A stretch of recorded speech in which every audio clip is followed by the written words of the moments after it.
superb match.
And hello and welcome to the second split of the Valent Invitational League. Oh my god, it is week 3 already and we have had some banging games already. And why do we have another one ready for you already? Quantify Nova, who are yet to pick up a game, going up against Outlaw Cowboys, who have gone 1-1 so far and are looking to make that 2-1 as they both fight to make sure they make that playoffs. But of course, covering this amazing game and this such an interesting matchup, I could not do by myself, which is why we have our co-caster. He's amazing. You might know him as Ali Spider. He was on the Fireflies roster last split, and we know him as Josh. Josh, how are you doing on this lovely Monday evening? I'm really good. I'm excited to see these two teams go head to head. I think we've got one team who have just came off a really good week. They've got the win that they needed to feel more safe about themselves. And then you've got Quantify Nova, who are the clear underdogs and really are looking to fight back for a win today to get onto that board. Absolutely, yeah. Getting onto the board as well. You know, it is early in the split, so they have had time, and we'll go into the match history in a little bit. But yeah, making sure you make that cutoff to get into playoffs. Remember, folks, at the end of this group stage, once everyone plays each other once, 3 teams will be leaving us, as only 6 will make it to the playoff stage. There's a lot of time between that. There's about, I think, 7 weeks to left, so it's a long time, but these teams have got to start picking up wins if they don't want to get cut off, Josh.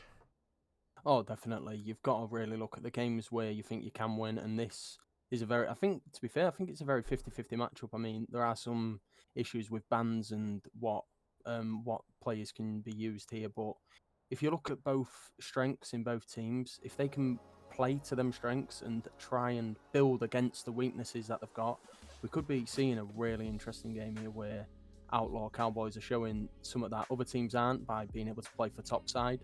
And Nova have such a good bot lane that if they can use that to the right strength, then they could easily see a win here today to get them on that board. Absolutely, but folks, this is not the only game that is being playing today. Obviously, every single week in the Valorant League, 4 teams will be placed up against each other and be playing. Obviously, we are only one stream; we can only cover one. But however, folks, for the first time, and this is going to be a bit experimental, we are going to be trying to cover 4 streams at the same time. That's right, we're going to have a live update of each of these games and what games they are. In the first spot, we have Frostbite Mystics against 50-50. Both teams who have gone 2-0 so far. And they are looking to keep that undefeated streak. However, only one will remain undefeated. On the flip side, Limelight Avalon and Frostbite Mayhem, they have both lost their prior games and are looking to get one on the board. One will do so after the end of tonight, folks. We will be keeping this all live as we can. And finally, what could be one of the most biggest upsets, if maybe a Blaze looking to get one on the board against the very strong looking Quantify Force, who had such high power rankings and had a 2-0 sweep last time. So stay tuned, folks. We will be able to catch that up in the breaks, but just letting you know that we will be able to try and keep track of the other games so that you don't miss out. But now that we're doing that, let's talk about the match, Josh, that we are here to see. Outlaw Cowboys versus Quantify Nova. How did they get here and how are these teams looking? Well, when you look at week 1, they both sort of fell down the same path. I mean, Quantify Nova played Frostbite Mystics, who are, again, a great team. A team you yourself have seen play in action, and we see last week, who again just performed really, really well. And then again, 50-50, another top tier team, as you just said. They're both 2-0, probably two of the stronger looking teams in this split. And Quantify Nova had to face them both. And disappointingly, they didn't really get anything from them games. But here we have such an even matchup, I think, by champion wise and by level wise, as the same really for Outlaw Cowboys, with week 1 going 0-2 against another strong-sided team with Grace like Ruby, and then in week 2 playing against the Blaze and losing game 1, then coming back and winning the second game, and then unfortunately game 3 there was a forfeit due to time differences. So I definitely think we have an even matchup here for what would be a really good game. Yeah, absolutely. And let's talk about Quantify Nova, because yes, they have gone 0-2. They don't have that bye week that others have had, so they have been just on pure loss streaks. But going against Frostbite Mystics and 50-50, as we said before, 2 of the strongest teams who have gone undefeated so far, it means Quantify Nova, they've got a lot to show. They've got a lot that they can still leave out, and we've had a lot of different roster changes. But yeah, as we're just gonna go, that's not them, this is Quantify Nova. There is an 8-man team. We do have some emergency substitutes, I should say, as Forks is as an emergency substitute in the bot lane and such. This will mean, if you can correct me on this, Josh, this will mean that Quantify Nova will not get the first 3 bans in all games. Yes, yeah. Every game that Folks is playing, Quantify won't have any of their first 3 bans. Yep. So talk to me about this Quantify Nova squad. Like, is there any particular players you want to focus on? What is their general style? Is there sort of champs you want to highlight, especially with no bans in the first 3 stages for this first game? What champs are we likely to see? What comfort picks is Quantify Nova going to go for?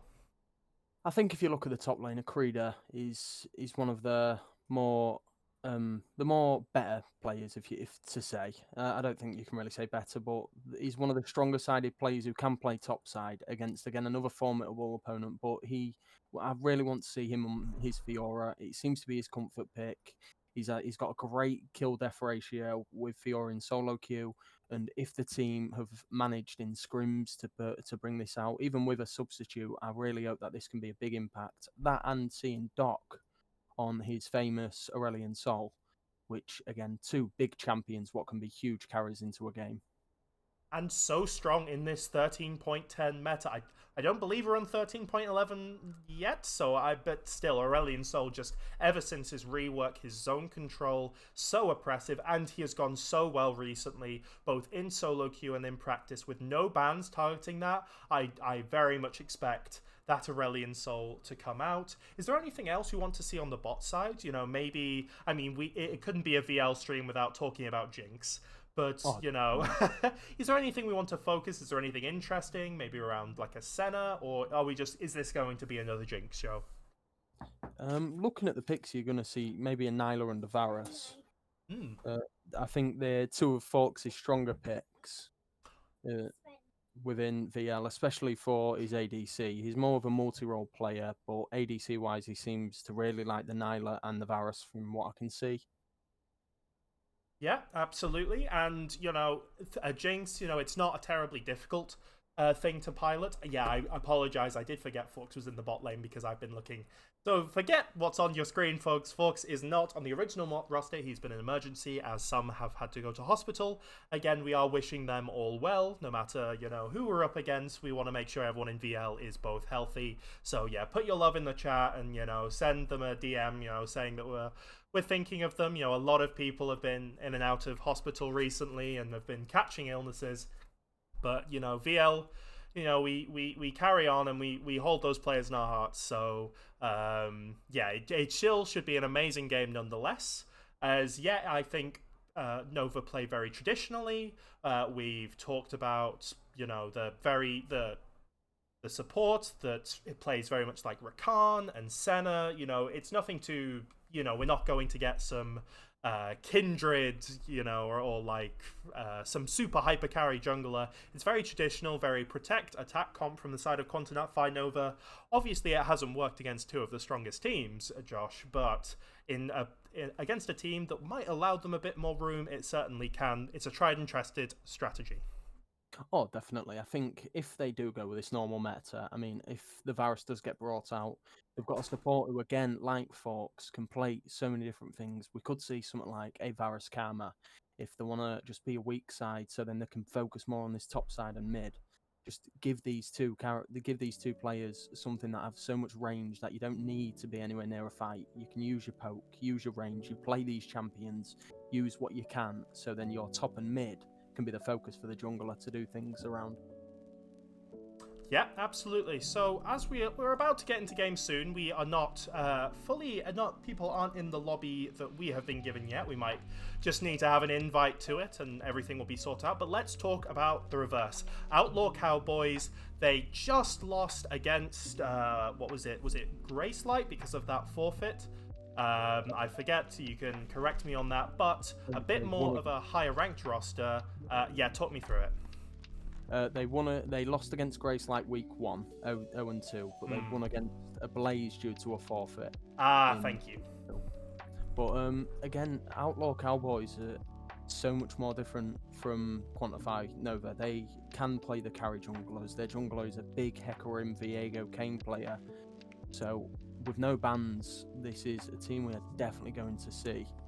And I think you're going to look at the top side as well, where their top laner seemed to get 2 wins on Mordekaiser last week, and with no bans against them, they are the picks that we are going to see again, I think.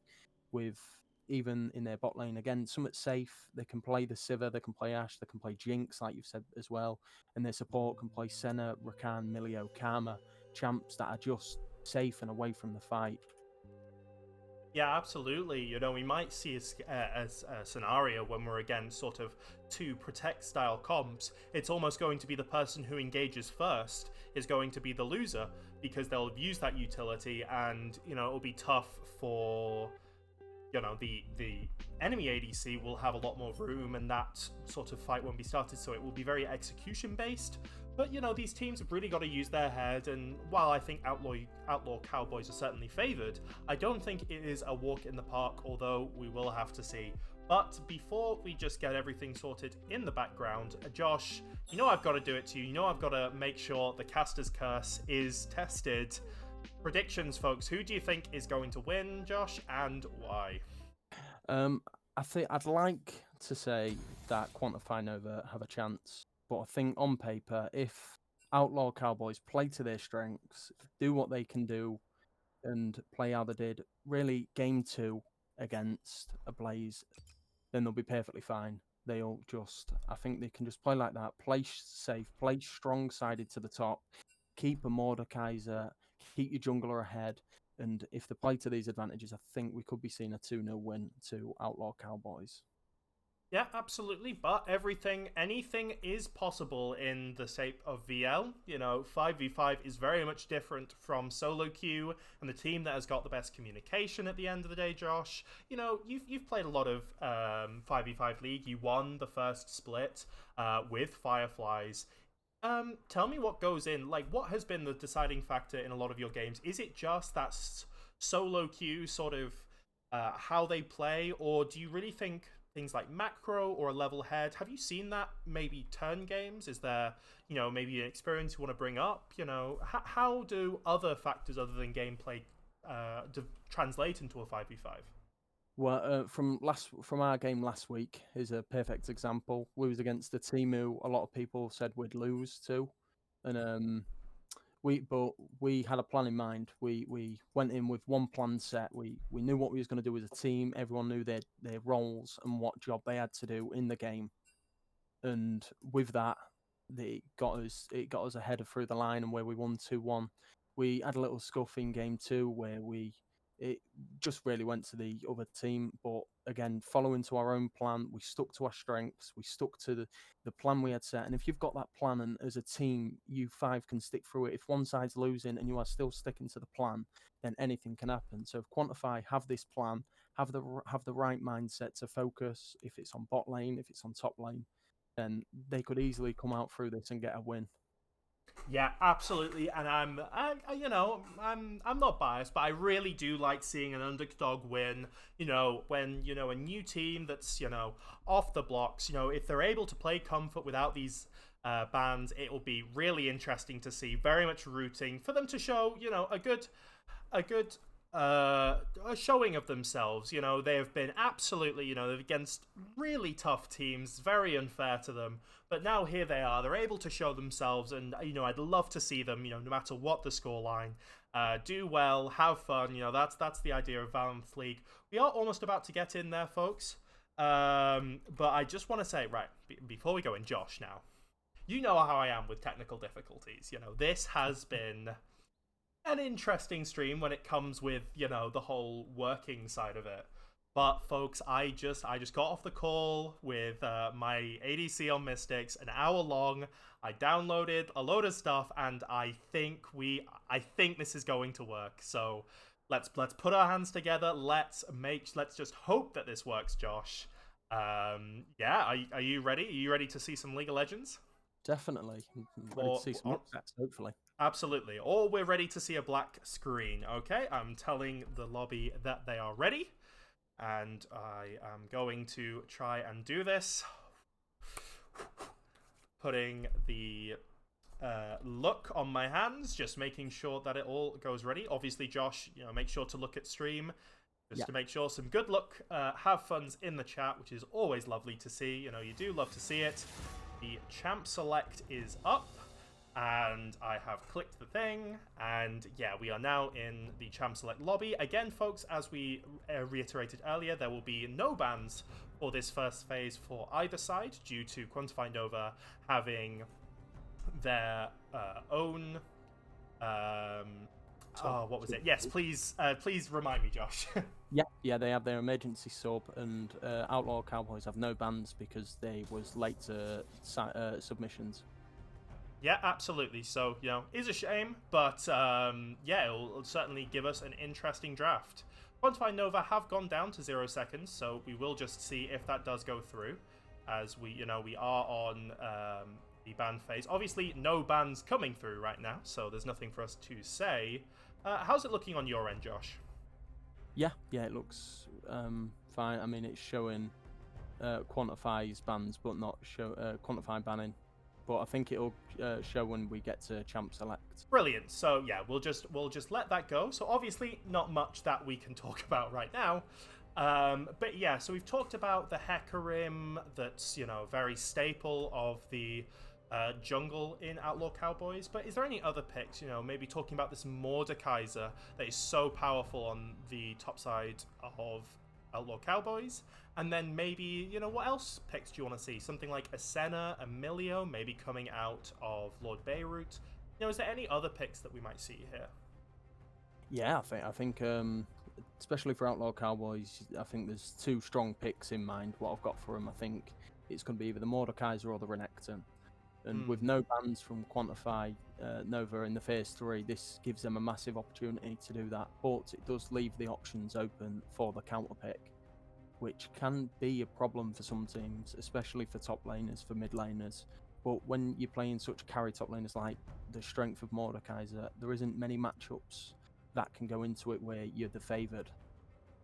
Yeah, absolutely. And with 0 bans, I feel like this favours red side more, no? Because the fact with no bans and no sort of draft strategy, the counter pick here becomes even more powerful, because that at the end of the day, you're always going to get a counter pick, and you're going to be much more free when that happens. Yes, definitely. I mean, in one way you can go, oh, well, Quantify Nova, I've got first pick here, but then Outlaw Cowboys have got 2 counter picks here to where they can play to their strengths. There's nothing that Quantify can do to stop this. Yeah, absolutely. How is the stream looking? I think we're looking okay. I think after we get through this last ban, hopefully it goes to the champ phase. Well, brilliant, because I am currently seeing none of the picks, not only on stream, but of my own lobby, which is very concerning. So it's not only the fact that, we have apparently... we are now I'm now picking on my stream. Yeah, it is just, I think something might have clicked. Either that or my computer is currently harvesting Bitcoin. Those are the two outcomes. Let's hope it's the former. Yes, as we do see a Scion being hovered, and it will be locked in. Scion, that can go in multiple roles, both top and mid. What do you think about this Scion? I think it'll go top lane, and I think it's a really good pick. It's such a tanky pick, and now Red Side have got to think: are they going to pick their top laner here, or are they going to look at maybe picking a bot lane? Because they've just got such a strong pick here. Unfortunately, we are not seeing it on the stream. We are not seeing the draft, folks. That is a shame. I can try and, just if I can do anything, but it does seem like we will not be getting draft, and that is a shame, folks. But we'll give you the play-by-play. This is the radio version of draft. We will try and get that fixed for the second game, folks. But yes, just to catch you up, we have Scion picked on the side of Quantify Nova, Seraphine and Jarvan as a response, and then we do see both the Aurelion Soul that you did point out, Josh, and then also this Senna possibly being paired up with this Scion as the old G2 bot lane, maybe being brought back here on the side of Quantify Nova. And there we see the Mordekaiser. This is huge. Oh, and we see Mordekaiser. We see the Mordekaiser. Well, there you go, folks. we are not lying to you. There is a Mordekaiser in this game.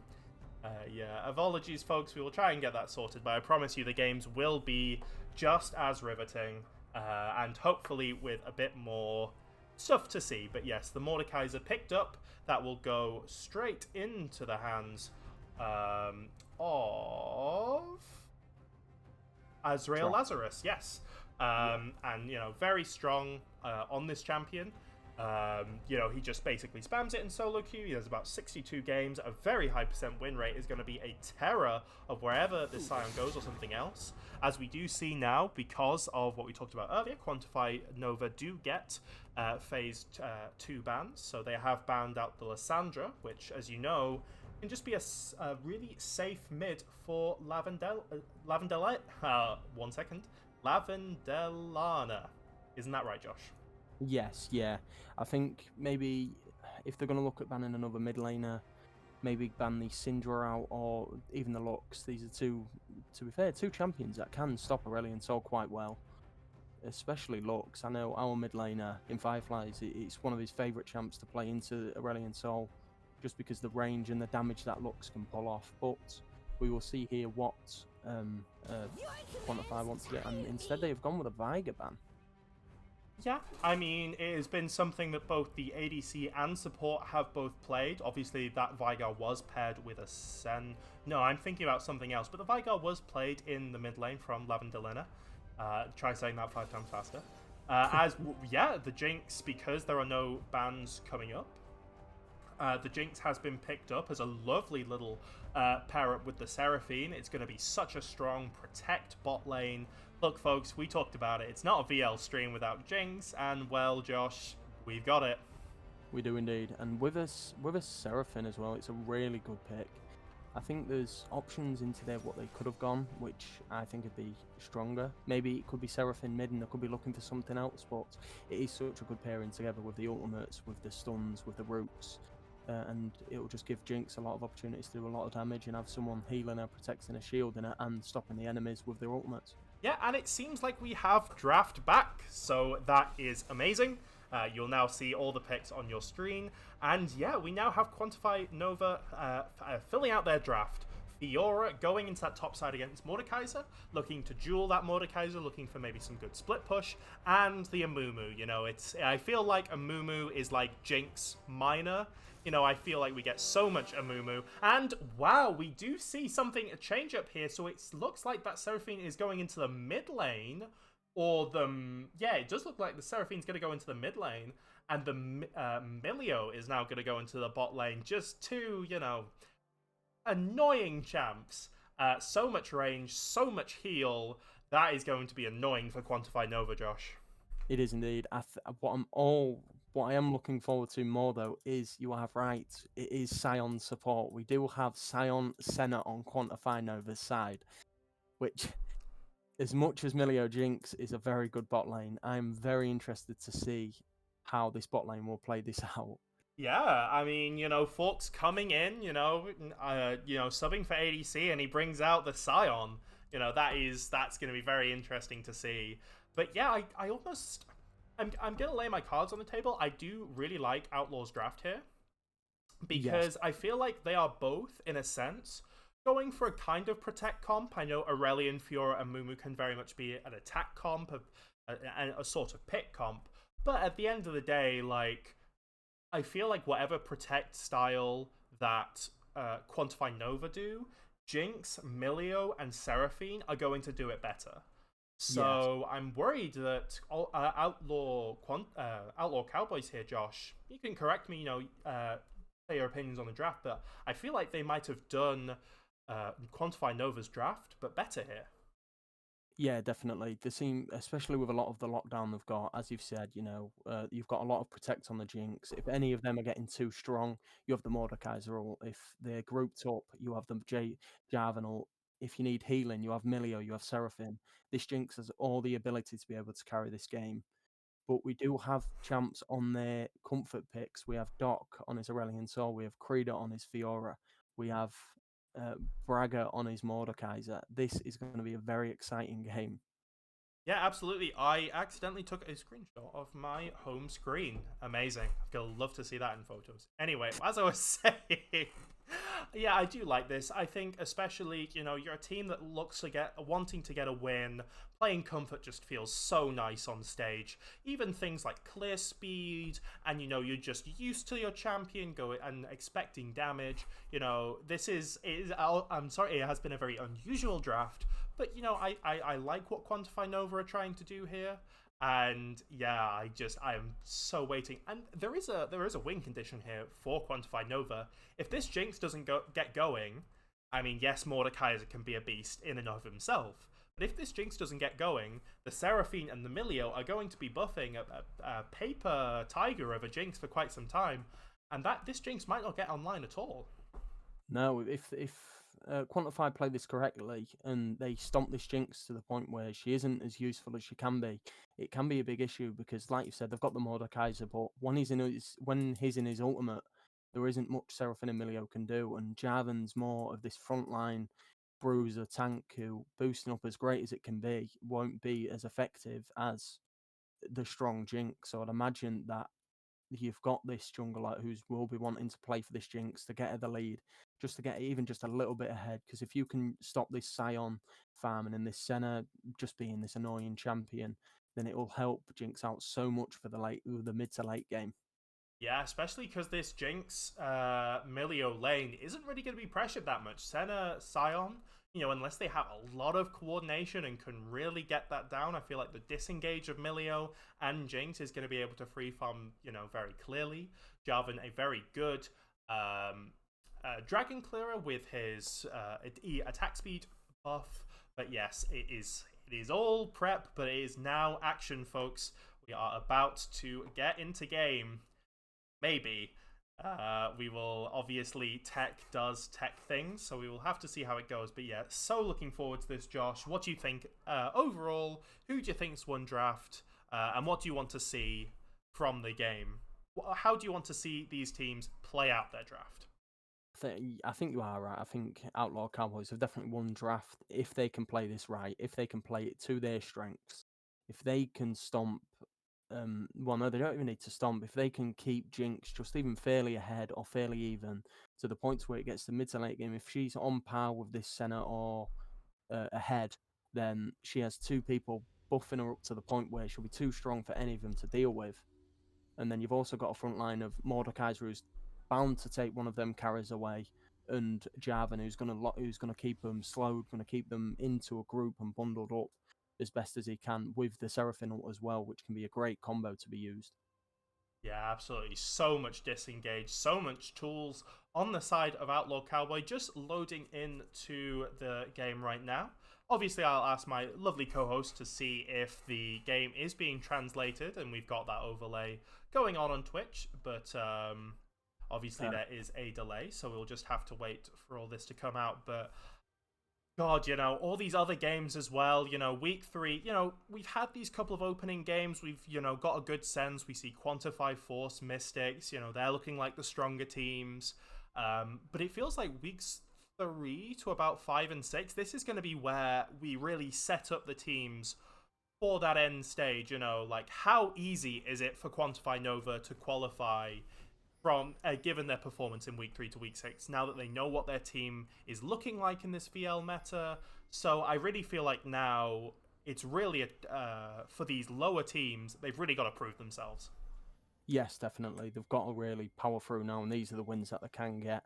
I do believe we are just on a black screen at the minute. Oh, I know, come on.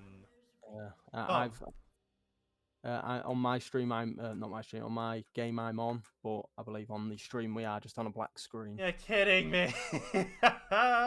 Oh, how? I did all the things. Okay, right. Well, you know what it is, folks. We are going to... You just have to give me a second to set up So we just have to look at it normally. So that is just going to be the case. Apologies for that one, folks. Yeah, so I'm gonna have to set this all up. Here we are. Yep. And then I just need to go straight into here. Cool. All right, so I'm on. I think everyone can see the stream now. I'm at 34 seconds. I'll just have a. I will just get to 34 seconds. Don't worry, folks. I'll take the time control off at the end once we're all ready. I'm ready. All right, let's go. 3, 2, 1, play. All right, and now time controls are off. And folks, I learned something pretty interesting today. Watch the we'll just off there. Oh, look at that. We are now zoomed out, folks. We are able to get such a clearer view of fights, and we'll be able to, look around the map a lot more, and we'll be able to, a lot of these fights won't be as so zoomed in, and yeah, I hope that creates a better viewing experience for you all. As yet, nothing too, no amazing invades in level 1, and yeah, I feel like both teams just want to play it safe. Yeah, definitely. I don't think anything too scary is going to happen early on, unless it's from a gank or from an invade. But the both teams just seem quite normal. I mean, you've got red side, Outlaw Cowboys again. Like we said, they're going to be looking at getting this bot lane ahead, starting top side with Amuma doing the opposite, wanting to get this Fiora ahead, maybe trying to get an early gank there, and starting bot side. Yeah, absolutely. Is there any, rune choices that we might see that you want to look as Senna doesn't go, end up going for the red buff soul and just end up getting to lane? Anything particularly you want to highlight here on the side of either of these teams or the rune choices? I'm interested in Amumu's runes. Now, as a Amumu player myself, I prefer going the more tankier runes. As Conqueror is more, you're looking to be aggressive, you're looking to get these early fights off, you're just looking to be a nuisance with your pool, his tiers. And I think this will be really good, especially if he is looking to play for top side, because if he can just push this Mordekaiser away, keep Creeder ahead on his comfort champ, and it can do him so much favours. Yeah, absolutely. As we see the teams just generally farming up. I really want to watch this Aurelion Sol. It is Dr. Valentine's comfort pick. This first strike is going to be able to get him ahead. And as we do see quite a bit of a trade, Forks going down to a 20% health is able to use the shield and is able to get out of there. A very tanky, sustainy lane on this bot lane. I don't expect we're going to be seeing many kills, Josh, without some jungle pressure. No, definitely not. I think if there is, then it's mistakes from whoever is dying because it's just two very safe lanes. Unless there's an overextending from Forks and Senna, then again, nothing should really go wrong in this lane. It should just be farming in until, again, jungle pressure or until anything happens with a dragon fight or anything like that. But we do have some good trades here from the Jinx. Yeah, look at that. Look at the range on Milio and especially that burning passive that is able to just get so much damage down. Even though, I played Ornn recently for the first time just in League. And he seems like such a safe champ, and he very much is a very much safe brain dead champ.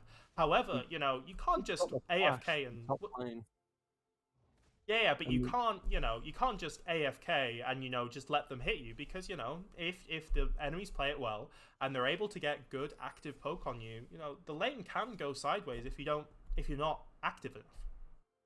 yes, definitely. And we have just seen some pressure from the Amumu doing exactly what I thought he would. He's gone into top lane and he managed to get the flash from the Mordekaiser.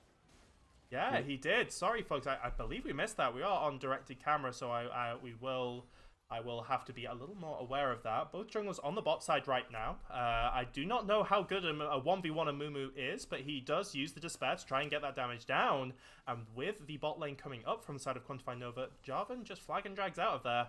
I think that's a very sensible play, not wanting to go for something too aggressive, too risky early. No, definitely not. You don't want to end up giving anything like that, especially where his bot lane are to where Quantifies are. They're playing this really well. They do, like you've said, they do need to stay away from this Jinx. They can't just let her free hit onto these with the rockets because it will do so much damage. Yeah, But they seem more better now. absolutely. Aurelion Sol, he's getting that Stardust up. He's currently at 25 stacks of Stardust. But, we'll have to see, how he does throughout the lane. But, that Stardust is able, once he stacks that Sky's passive, he's able to get so much more damage, so much a larger range on his abilities. I don't know if any of you are familiar with the YouTuber Vandrill, but he once just showed a black hole that took over most of the lane. It was quite terrifying. Dr. Valentine, he's going to have to get out here. The Flash Flag and Drag will not connect. And yeah, it was a very scary time for Dr. Valentine. Did have to use the Flash, but he gets out with his life, which is probably for the best. And this is so much better from Doc. From what I've seen before, he has been overextending. He's not been using his flash at the right times, and I think that was perfect. Really good engage from Dragger, but just perfect from Doc. Yeah. Just getting Sorry, apologies. I'm just so interested. And yeah, I mean, even with no kills going over, Quantify Nova, the team that was, looking on the behind with the underdogs, they've currently managed to get a 1k lead, and that's very much dispersed. We look at 300 gold on the top side, 200 gold in the jungle. It is still very even, but yes, huge props to Quantify Nova. They're playing very composed, and if you took away like the champion knowledge of like who champions play, I would have these teams mixed up. But I might be eating my words here. Yes, definitely. I think they played it really well to start off with, and again, We do have a little bit of a fight. Dragger looking for that flash and drag. It does miss, but Beirut is able to flash away just for safety. Again, no kills going over. Amumu was on the top side trying to look for something more. But yeah, so much healing, and with that flag and drag, the predict flag and drag does miss. And yes, the Jarvan limps back to the Scuttle Crab in the bot side river, and no kill occurs. Yes, definitely. I think that's a really good escape from them. I do think the heal wasn't needed, but I can see the safety from it, and we are seeing... Oh yeah, Amumu is looking very low. The ultimate comes out from Azael, but he is... I think he lost vision. He lost vision of it. He channeled the ultimate, however, because he did not fully have vision. I remember this with Fiddlesticks. If the vision is not fully traveled, it does interrupt the ultimate. As you can see, Mordekaiser in the top left does still have his ultimate still. Very lucky, but Power Fruit is able to get away with that one. He is indeed. That was really, really lucky. I think it was a bit of a greed trying to get to that red buff. You knew he was bot side, but when their top side is missing, they could be visioned anywhere. And Mordekaiser going there was very good from him, just keeping an eye on the jungler's camps, making sure nothing can happen now. And now he has this huge wave, and he knows Amumu is not going to be there. Yeah, absolutely. And, maybe, while we have this Krader, he's got so much to farm up. Lanes have reset on the side. We've got... oh god, Outlaw Cowboys, excuse me, resetting, and we've just seen Quantify Nova reset. Let's look at these items. Is there anything particular you want to look at? We see Fiora with the Sheen, very powerful one item. We haven't seen Azael go for the spiky armor. Yes, that is what it's called, folks.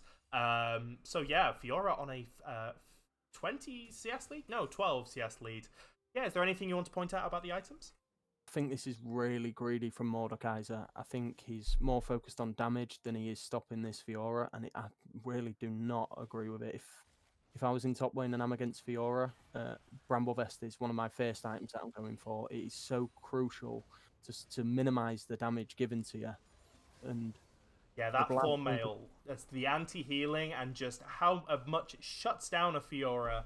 I remember the Rage compilations of a certain streamer who, every time a Thorn Mail was built, but, this Fiora might be getting punished even more. The death sentence comes out as he's trapped in the Mordekaiser ult. He is trying to get away, but the flag and drag and the E do miss. The ultimate comes out, trying to keep them in, but here comes Power Fruit. The Amumu does have ultimate, and he is looking for a kill. Double stun into the first blood for the Amumu. The Curse of the Sad Mummy does light, and here comes Valentine trying to clean up. Sky's Descent, but it does not matter. And it is a 2-0 on the side of Quantify Nova. That is perfect. That is exactly what I wanted to see. This Amumu has wanted to play for this top side, and he's doing it really well. And then just brilliant moving from Doc. You can definitely see his comfort on this champion to other champs. Yeah, absolutely. And getting the Rift Herald as a result, that is going to help Quantify Nova out so much. Getting this gold injection into this team that, really doesn't want to have a Jinx. It needs to burst through that and get through this team. This amount of gold, I hope it goes to the Aurelion Soul, but Fiora is not a bad shout either. That's going to help this team so much. And yeah, big props to Quantify Nova, who are saying, look, I know we've gone 2-0, but don't catch us out. Lord Beirut looking very low here and does get it. The Jinx with the Rockets able to get it, gets excited, gets a bit more trade-off. And it's a back and forth here. Outlaw get a kill. Yeah, that was really, really good. Again, just overextending from the center, allowing Jinx just to poke and poke and poke until you're low enough for him to finish you. Yeah, and just is able to get a nice bit of gold, and you know that goal is going to be able to translate into, we see the Kraken Slayer, we see Storm Razor. There are a lot of builds you can go on Jinx. It can be quite flexible, but yeah, that is going to be very dangerous. Mumu lurking in the top side, his control ward is going to be spotted on their control ward, but with the Rift Herald and the Empowered Recall, was it 3 minutes until plates spawn, so he does have to drop this down at some point. Where would you like to see this Mumu drop this Rift Herald? Again, I think you're right in wanting to see this on Doc or on Fiora. I think it preferably I'd want it on my Aurelion Soul, because later game, Fiora is more going to be looking at staying in a single lane, pushing it out, being this annoying presence. As Aurelion Soul is going to be a huge player in this damage dealing team. Yeah, absolutely. And, just to give Outlaw Cowboys a little respect, it's great farming from both mid laners. It is great to see 100 CS before the 10-minute mark, so that is great. Some damage here, but they do not know the Drag is here. Dragger is able to come through. The ult comes out from Senna as TW Master is able to retreat. Forks having to flash out as he goes below 10% health. The rocket will land as Jinx is now excited. He is looking to get more down. It is a 1-for-1 so far. TW Master is trying to get out, but he goes below 10% health. Beirut and Power of Evil. The Tantrum does get it, and now MWT flashes away for his life. It was a beautiful lane gank, but a beautiful counter gank, as we see the action does not stop. Lavender uses the ult as Valentine is trying to chase her down. The Dragon's Breath comes out, but is not able to get another tick and does not able to get it. Creator using the riposte to be able to not take any more damage. After all that is said, it was a 3-2 on the side of Outlaw. Is indeed, and we have just had a teleport from the Scion. Oh, yes, the action does not stop. Forks is trying to get Lavender down as about 15% health, but is not able to. Again, the disengage that we talked about, so powerful that the TP is not able to be used. But yeah, overall, we see this Amumu. This Amumu is 2,000 gold ahead of their opponent. But oh god, there's another TP. Oh god, the action does not stop once again as Dragger is able to be caught up. It has to flash away to make sure that the Aurelion Soul tick damage doesn't go. And with all of that action, all of that being said, Amumu just takes a dragon. That was really, really greedy from the Jarvan there. Being there, you knew the Scion was mid, you knew Aurelion Soul was mid. You could see the Amumu starting on this dragon. Him being there, he's just really just wasting time and had to cost him using his flash. Yeah, absolutely. And, we're now looking at a 2k gold lead. This Amumu is so far ahead, almost at 6,000 gold. That is going to be, it's not necessarily the person you want the gold on, but having a jungler is able to move around as we do see some action. Azrael Lazarus maybe biting off more than he can chew here. The riposte coming out, and he's just dead. It was a lovely riposte, a lovely little 1v1 from Creeder, taking down, I believe it is a platinum top laner. Brilliant from Creeder as he gets the solo bolo. Definitely, and again, still the greediness. He still has not gone. He's gone for Riley's instead of going for this Bramble Vest, and now being 0-2, this Fury is going to be such a problem for him. Yeah, Dragger is looking to take this down, but Amumu knows, and it's a beautiful Curse of the Sad Mummy onto 2. The Tantrum and the Sky's Descent is able to take down 1. Oh, this is brutal. This Dragger goes down as well. It was a nice attempt, but the jungler of Outlaw maybe getting a bit too greedy. 3 kills going over to the side of Quantify Nova, and it is looking a little bit over now as Quantify Nova are snowballing the game.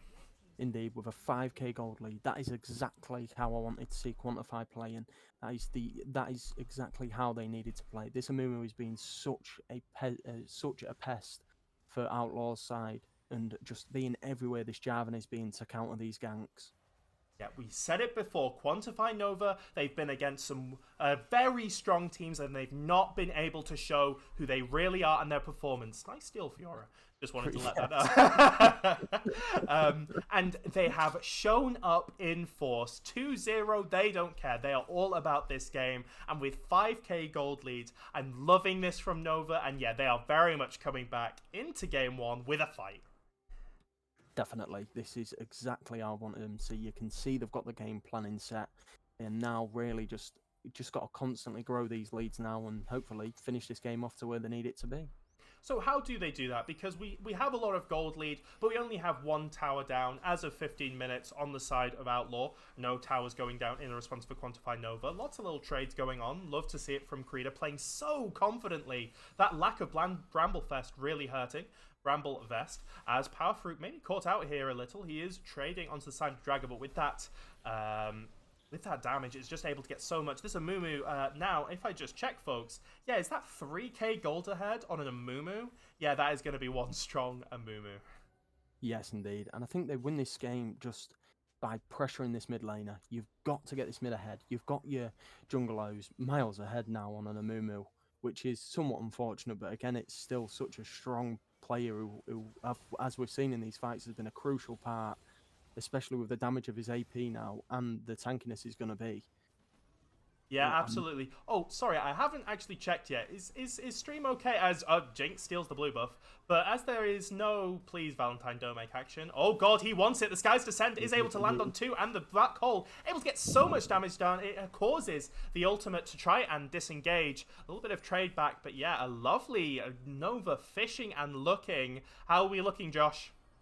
Yes, we are. The stream's looking really good. Everything seems to be okay and in order. Amazing, but it's not looking good for MWT as one kill already going down. The bandage toss lands onto Dragger again as there is a 2 kill now. Lord Beirut picking up that kill. TW Master. I keep wanting to call him Trigger Warning Master or like Total War Master.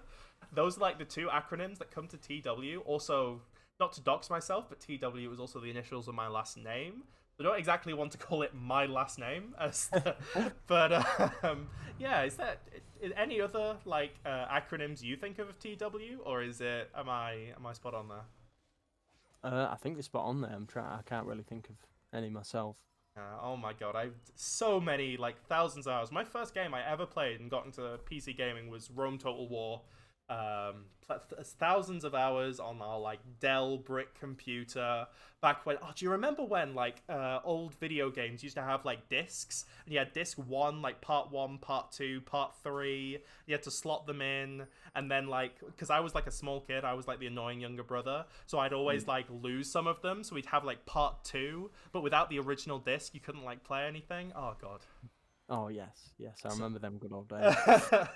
So yeah, missing the good old days, but definitely not if you were my brother, 10 years older than me being the annoying younger sibling. But I'm sure he doesn't have any resentment built up for that. Anyway, back to the game. Yeah, it was another tower taken onto the side of Quantify Nova just then as the Fury is able to take it down. Again, just accruing more gold, accruing more as this dragon is now up. As you see, the timers in the bottom right half of your screen. And the Jinx rocket coming in, looking to actually try and steal it. With that Jinx buff, almost got it, but onto the rocket base damage on objectives, but was just a little bit early.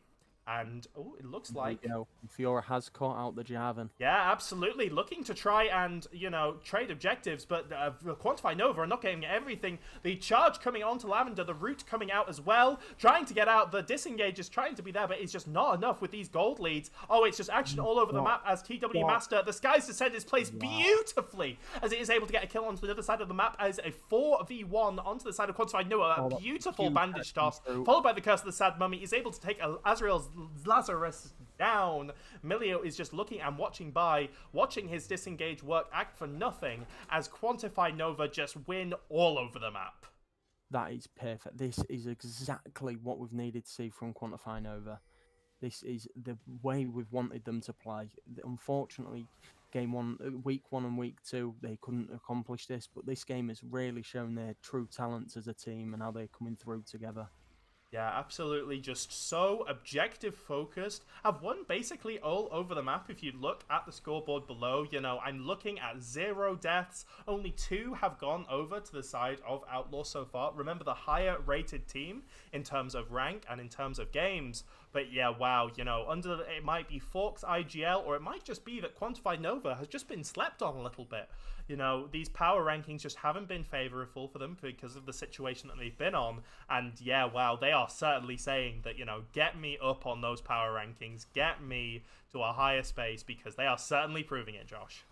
Oh, definitely. They're really performing out today, and let's just hope they can continue this when the thing we do have to remember is Outlaw do have bans next game.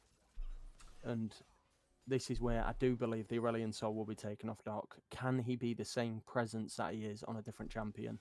Yeah, absolutely. Seeing a game 3 would be so. That'd be honestly, it'd be my dream. And yeah, with Outlaw will be able to get, I believe it's full bans Yes. on game 2. Yeah, it will be full bans on game 2, and that's going to be so crucial, taking away this comfort Aurelion Soul that has looked so stable. But then also we have this Amumu that has performed just amazingly. And we see now the bandage toss has land onto TW Master. The Curse of the Sad Mummy is being able to get away. The disengage from Milio, just so powerful, but that was very scary. I'd still be kind of it if I was a TW Master. Some trading still goes on, but yeah, a good disengage from MWT, but Trigger Warning Master, God, that's not his name.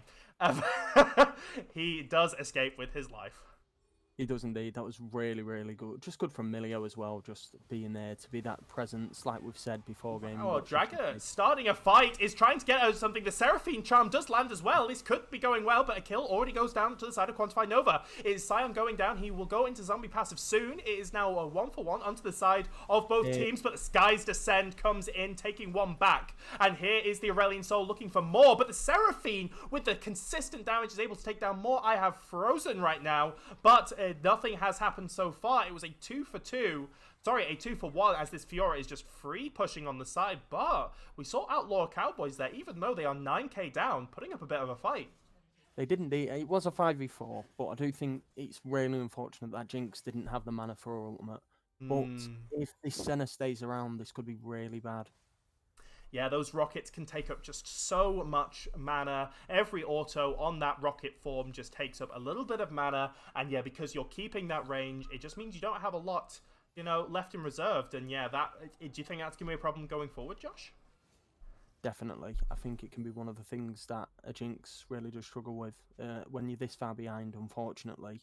She has had a few kills, and she has been trying to keep into this game with having more CS than this bot lane. But it's just going to be so difficult for her to get anything off because...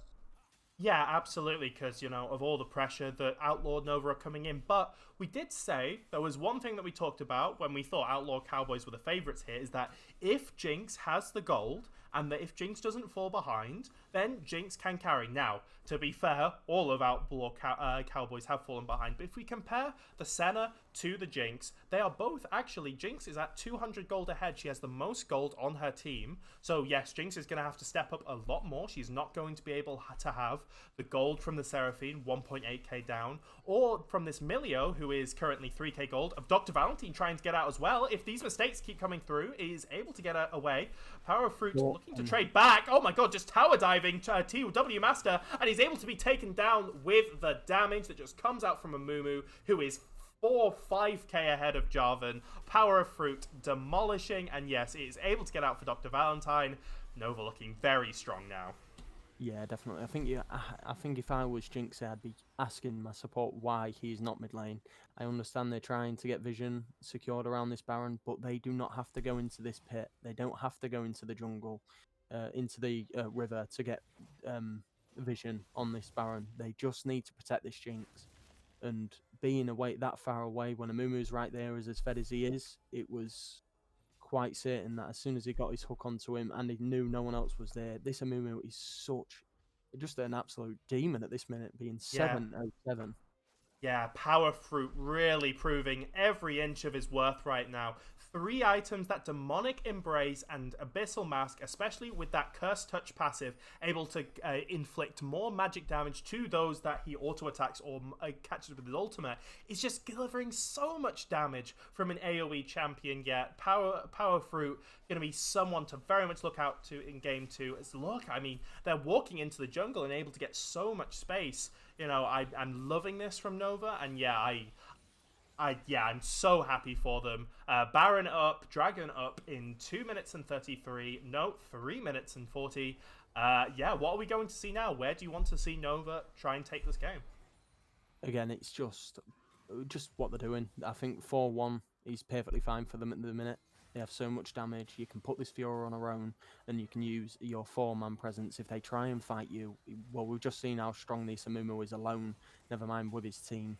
Yeah, And Dragon having to get away from that Amumu. So let's throw the question. You're Outlaw Cowboys, and while everyone is fed, this Amumu, the main source of all that damage, and especially the bounty, is also the front line. We usually think about the back line being the one with a lot of the gold, the people you need to shut down. But when your front line is dealing so much damage and so much tankiness, how do you shut that down? What would be your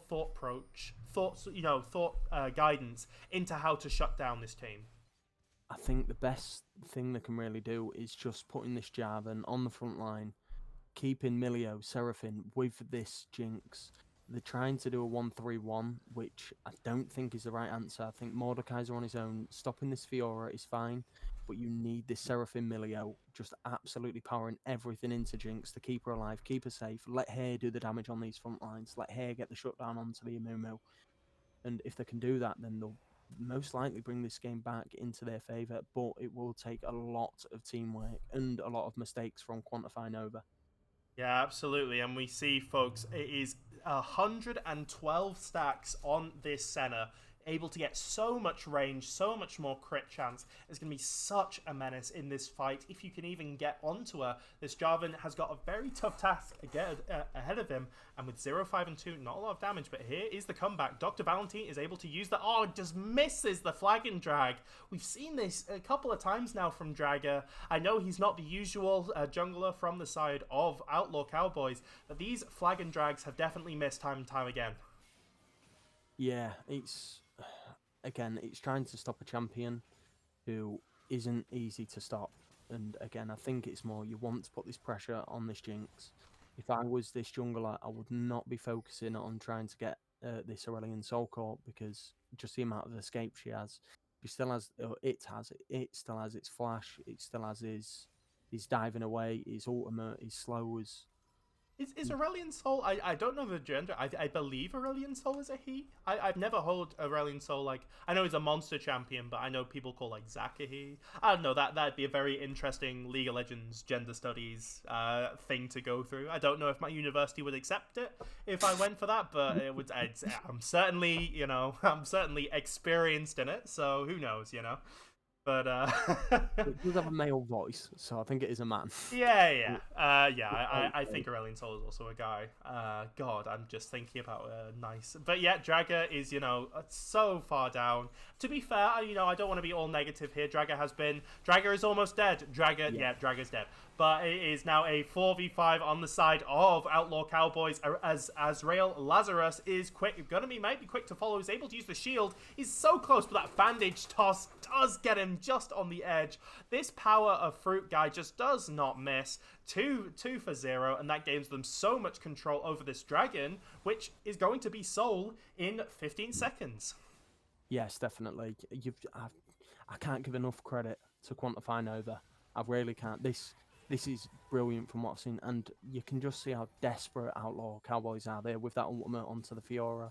They are just trying to get anything, and it's just so...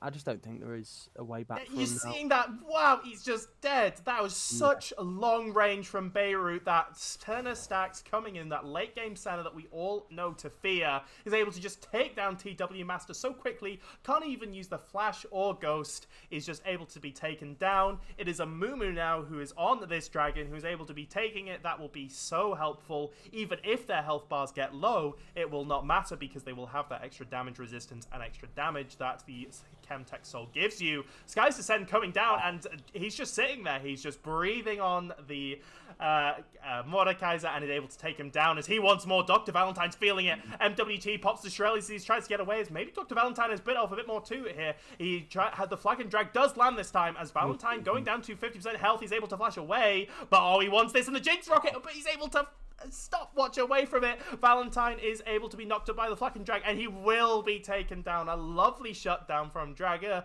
A nice little bit of compensation. And yeah, I will say, Jarvan, he's been trying to make plays all over the map, been trying to do those lane ganks and counter ganks, but the Amumu has always been there and one step better. Fair play to Dragger, as Baron is now started. Yeah, I do think Doc did overextend there. I think this is something that he needs to work on a little bit. I understand. Oh, Oh, a 4v5, and Power Fruit wants to start it off, but the TP coming in already. Drago is on the backside, but one has already taken down. The Milio is already going down as Forks is about to go low. The zombie passive is about to come down as one is already shaded back. Lovely set ult by some time is able to try and get away. Azale is getting that burn, but it is just not enough. It is just a rout from the side of Outlaw Cowboy. Creeder just chopping them all up. Azrael is trying to get a load of damage down, trying to kill Power Fruit, but he has so much gold. 3 down, 4 down. Lavender so close to going down herself. As, yep, it is now a 4 people down as they are knocking on the doors of this base. yes, definitely. I think that was such a good fight for where Outlaw Cowboys was, but they're just not strong enough to be where they are to try in these fights. Defending the base, it should be their main priority, and trying to steal this Baron, it's worth trying to steal it, but fighting there in the situation they're in, getting a few kills on their side is good, but it's just not good enough for them to be in this position anymore. Yeah, triple Nexus down, really sells the N, going towards maybe Baron as it is the only objective left on the map. You probably don't want to have this go to some sort of Elder Dragon flip. Maybe Dragon can get something in with that Flag and Drag, but oh, they are waiting for a pick. They are not leaving anything to chance here. Dragon does put it out, but it does not matter. It is the Sky's Descent that is coming down, and so much magic damage, which Jarvan barely has any himself. He only has the Merc Treads to buy him something, but just shredded. And with that pick, with the jungler in confidence, you know, they know that he's dead, able to burst down this Baron and take it for the final push. Definitely. The worst thing is that Dragger shouldn't have moved up. They knew there was in that bush. They had vision on the bush just before the Baron. They knew there was in that bush. They did not need to step up. They knew there wasn't on the Baron because he hadn't gone past this vision, what they have got secured. And Dragger stepping up there, it was just, again, really greedy. And I hope when game 2 comes, this changes. And unfortunately, early game, he's been such a crucial part in making the plays, which just unfortunately Amumu countered. But in the need to be more just easy on making these mistakes when you know your enemies are there and they are too strong for you to fight. You delaying them, letting them waste their time there is the best thing you can do. Stepping up and giving them the kill and trying to fight them is not what you want to do in the situation they're in. 9-0-10 with a 6k gold lead over your team. Look, and it is Quantify Nova who are grouping up. They're not leaving anything to chance. They're going to make sure that they have their minion waves synced up. They're going to make sure that Outlaw Cowboy could not push out because they do have a little bit of wave clear for themselves. And they're going to use these Baron minions to chip down to use as good poke and block to make sure that nothing can come through. It just feels like disaster as the Sky's Descent obliterates already Azrael Lazarus. It is a complete choke point as it is used perfectly by the side of Quantify Nova. It is an ace. It is a shutdown onto the side of the Jinx, but it does not matter as 4 go down onto the side for Alive. And that's the Nexus. That is game 1 going to Quantify Nova. That is indeed. That was a really, really good game. Power Fruit, just absolutely everywhere he needed to be, he was there. 25,000 damage on this Amumu. That's a lot of damage. That is a lot of damage. Yeah, absolutely amazing from that Amumu. As you know, we will go into the second game as I just figure out how to go on. Wait, there we go. It is one game onto the side of Quantanova in this best of 3. Outlaw Cowboys now have bans, all 5 bans up now. How do you want Outlaw Cowboys to respond? Definitely eliminating the Aurelian Soul.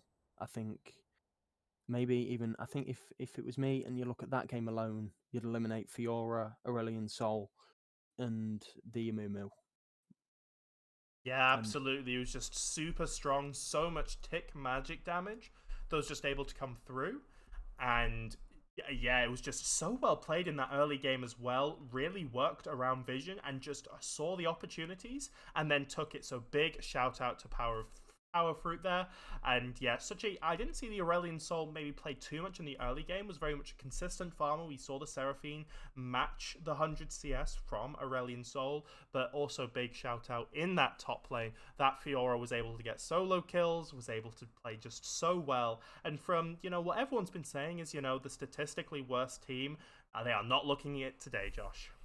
No, definitely not. You can see how well they can play when they're on the champions that they need to be on. And now it's just seeing what they can do. Hopefully it's the same against when they're against the team who do have bans. And hopefully Forks is keeping the momentum up, keeping them focused on now they're in game 2. Now they're not going to have the champs that they want as much as they did last game. And I just hope that they can just be the same, just stick to their plan as they seem to do. Keep this jungler in places where he needs to be, and don't let Outlaw Cowboys overdo it against them. Yeah, absolutely. As just to give a little bit of an update onto the side of the other games, we do see, I believe, it is Frostbite Mystics who are able to take down in game 1 over 50-50 those two undefeated teams. So that was a game that went to Frostbite Mystics, looking to go 3-0 already onto the side of Mystics, looking very strong. Also, we have some updates from Limelight Avalon versus Frostbite Mayhem. Both teams looking to get a game win, and it has been Limelight Avalon who were able to take up that first game against Frostbite Mayhem. So they've really got to make it up. The Frostbite organization having a little bit of a mixed bag so far, as I am waiting if someone could, if someone's in chat and could link me the lobby, that would be really helpful. But as we wait for that, Josh, tell me. Thank you very much. Tell me. So we've got bans now, and we've got picks. We've talked about the picks, but was there anything in the play style, that maybe could have changed from the side of Outlaw Cowboys? How do you want them to think? How do you want them to act on the map now that we've seen game 1?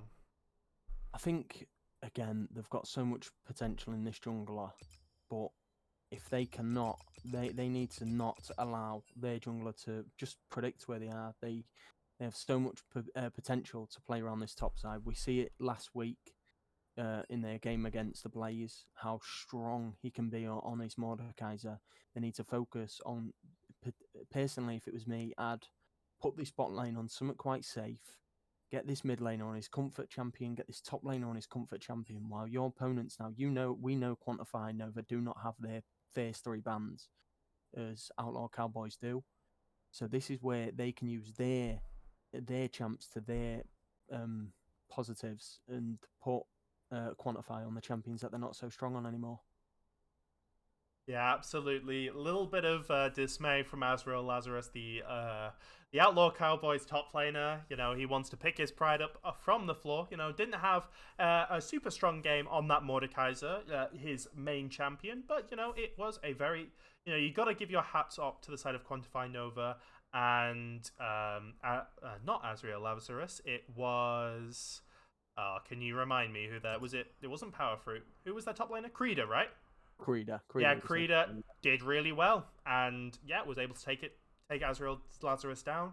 Very good. I believe we have a substitution here, as it looks like Outlaw Cowboys are bringing in their normal jungler. El Diablo looked, really solid, who is now currently Diamond 4. So he's very much on the border of that Div 3 going into Div 2. So that is going to be a very big upgrade. And we'll see how he can take over and look at Outlaw Cowboys to victory in game 2. Yes, definitely. I think it's... Oh, sorry. Diamond 4 TFT. That's not. Little different. Sorry, Josh, continue. And as we're looking in the chat, it looks like Forks won't be playing game 2. Okay. So that'll be interesting. It'll be interesting to see. Maybe Smoked Ivan will be able to come back in. It will be interesting to see who they have. Maybe their original ADC will be coming back in. We'll get confirmation on that in a second, folks. And I believe yes, it is JDG Icky. I hope I'm pronouncing that right. You are indeed, yes. Yes, so he is also a substitute, I believe. He was able to play in one of the other games beforehand, so it will be interesting to see. Currently, I really hope he's actually Platinum 4 and not Platinum 4 in goddamn Legends of Runeterra or whatever. Yeah, it does look like he's Platinum 4 in League of Legends. So it'll be interesting. Some substitutions coming in, and so it'll be interesting to see how that affects the game. Two modded compositions here, Josh. Yes, definitely. Icky did play well.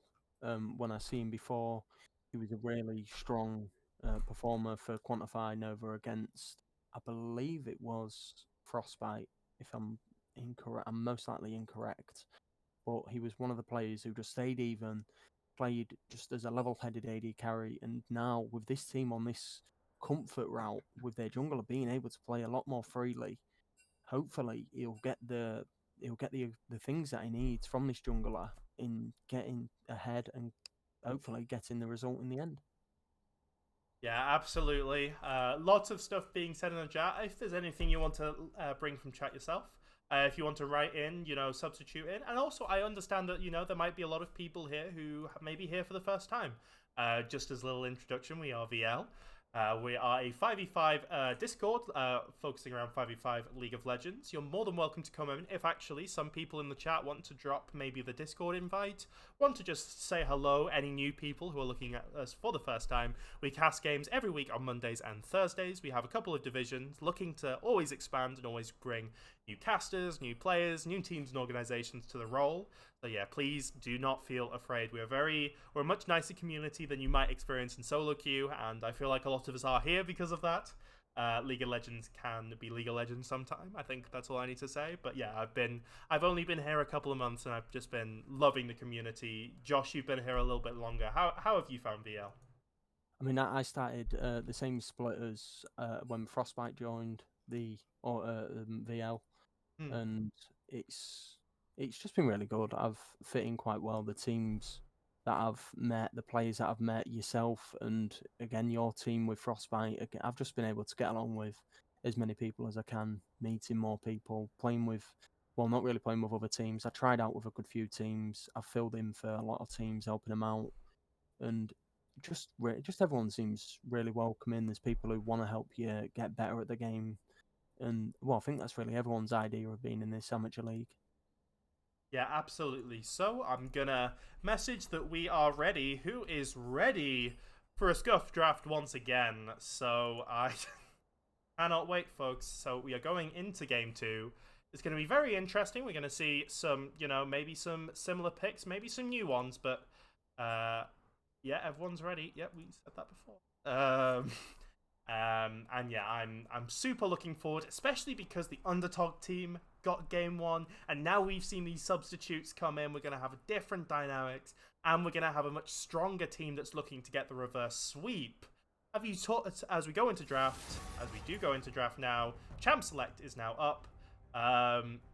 Yeah, what is your making of El Diablo and now these teams that have been changed up now? El Diablo is a very, very carry-heavy jungler. I think he can work really well for this team, and I think he can be maybe even a game changer this game. I think what we'll see from him, what we didn't see last game, is champions where Amumu won't just be able to catch. If you've got a Hecarim, Hecarim's going to be doing things a lot faster than a J4 and an Amumu. Yeah, absolutely. Is able to really carry a lot more, is able to get, as we do see, as you mentioned before, that Aurelion Soul ban that has come out from the side of Outlaw Cowboys. Again, no bans on the side of Quantify Nova because they still have a sub in JDG Icky. Has that come through on the side of bans? Of course it hasn't. Because why would it? Why would it work, Like, who made all this code, Like, sorry, guys.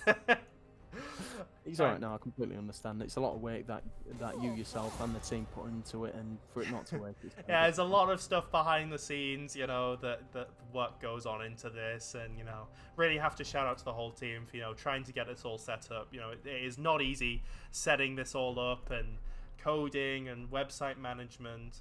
The amount of viruses I've had to install to try and get this working. Computer loving this, really it is. Okay, we'll go back to score screen. Nah, it won't even go back to score screen, folks. Nothing is happening. While we're trying to sort that, we have seen an Aurelian Soul and a Fiora banned, and now and the Senna. They have opted to ban the Senna, Outlaw Cowboys. Yeah, it's going to be very interesting. That Senna's pick as well, I think, is almost baiting maybe the Jinx to come out. Almost maybe forcing it with the Senna banned away. The Nautilus picked up first pick as the website is completely frozen. Please, Carrie, keep us through draft. I'm going to fix this one. Yes, that's perfectly fine. So the Nautilus first pick, which is kind of interesting, if you more see. Maybe they are looking for an aggressive bot lane with JD Icky and seeing how well this jungler can be done in playing for this bot side, maybe Zaya, and of course, as I've been speaking about, it's so much with El Diablo. We are seeing the Hecarim and the Lissandra picked up. This is such a good mid laner and the jungler picked together. Yeah, absolutely. As we have just gone once again to the classic screen share, an oldie but a goodie, so I believe everyone will be able to see draft now. Apologies again, folks. But yeah, this Hecarim that we talked about before, such a strong carry jungler, especially with this Youmuu's build that's been coming out, even faster now than the previous Youmuu's once those shards are built up. And yeah, is able to farm so quickly, is able to get so much damage. I've seen, Youmuu's Manamune, and then also Spear of Shojin that I saw some people running, just so much damage. And we've seen the response here. Jarvan, Swain, short range, pick, engage, whatever they're doing on the side of Outlaw Cowboys, we're going to play close to our chest. We're going to play good pick fights. And if you make a mistake, Outlaw Cowboys, we're going to capitalize. Definitely, yeah. They really are going for this aggressive sort of, if you're going to fight, we're going to fight comp. And now we're seeing the Viger being banned, but Swain and Nautilus already picked up. So and Cowboys. Yeah, it'll be interesting. Just going out from draft, people who maybe coming new to draft, who want to go, there's no ADC being picked up in the first pick, and you see the Mordekaiser, the top laner, actually being showed first, and that's because they are on red side. Here is Outlaw Cowboys. They're able to pick that top laner and not get it banned out in that second phase that Quantify Nova have. And because of that, they're able to pick that strong champion that they have, and then are able to cover it with bans. However, with 0 bans coming out, we see the Vigor and the Jhin targeting towards that bot lane. They're feeling very confident in this Mordekaiser. They are indeed, yes. You can see them want to play for this top side, but they have banned the Fiora away. They don't want that matchup again. I think the first game, it was such a menace, and Creeder does it so well. It is the comfort pick, the same as the Aurelian Soul. These was 2 bans that I did expect to come out. I also expected the Amumu to either come out or be picked again, but instead, Powerfruit is instead been interested in the Jarvan, which definitely not looking too well. And if Powerfruit, is it? Yeah, it is Powerfruit who's the jungler. If he is able to make the Jarvan work, especially when El Diablo's former jungler in Game 1 was not able to make it work, that would be such a power statement as we see the Ornn now coming on. We are seeing very much of a reddy-brown theme. If they pick the Zeri, then this can all go out the window of my very in-depth analysis. Oh no. Zeri. Ooh. Spicy. What do we think of that one? I'm not a fan. I'm not a fan of it in this comp. Yeah, it is going to be very interesting to see how this Zeri is able to kite around this comp. I just realized that I am literally color casting by just pointing out, Zeri very much breaking that on this side. But yeah, this Zeri, Nautilus, we have seen it a couple times, not usually the person you play it with Zeri needs very much to scale up in these fights. But yeah, you definitely know what the other four are going to do. Short range, pick, engage, and this Ornn is going to be able to team fight very well, and it's be able to signal those fights as well, as very much in these sort of amateur leagues. You know when to fight because the Ornn very much says it, and is able to give some late game insurance with those Ornn upgrades. Yes, definitely. But I really like Outlaw's team here. The Hecarim, Lysandra, Mordekaiser, Ash, they're going to get the picks. And with this Zeri, there isn't as much as this team want to fight. The Outlaws team are more about just getting these picks. The will, and they will be able to with the Lysandra ult, the Hecarim ult, and the Ash ult, of course. Mm-hmm. Although, if I cast your mind back, we also really liked Outlaws comp, and we saw how that went. We didn't So, do. that shows you how much I know. But yeah, it is very much, it's still comfort.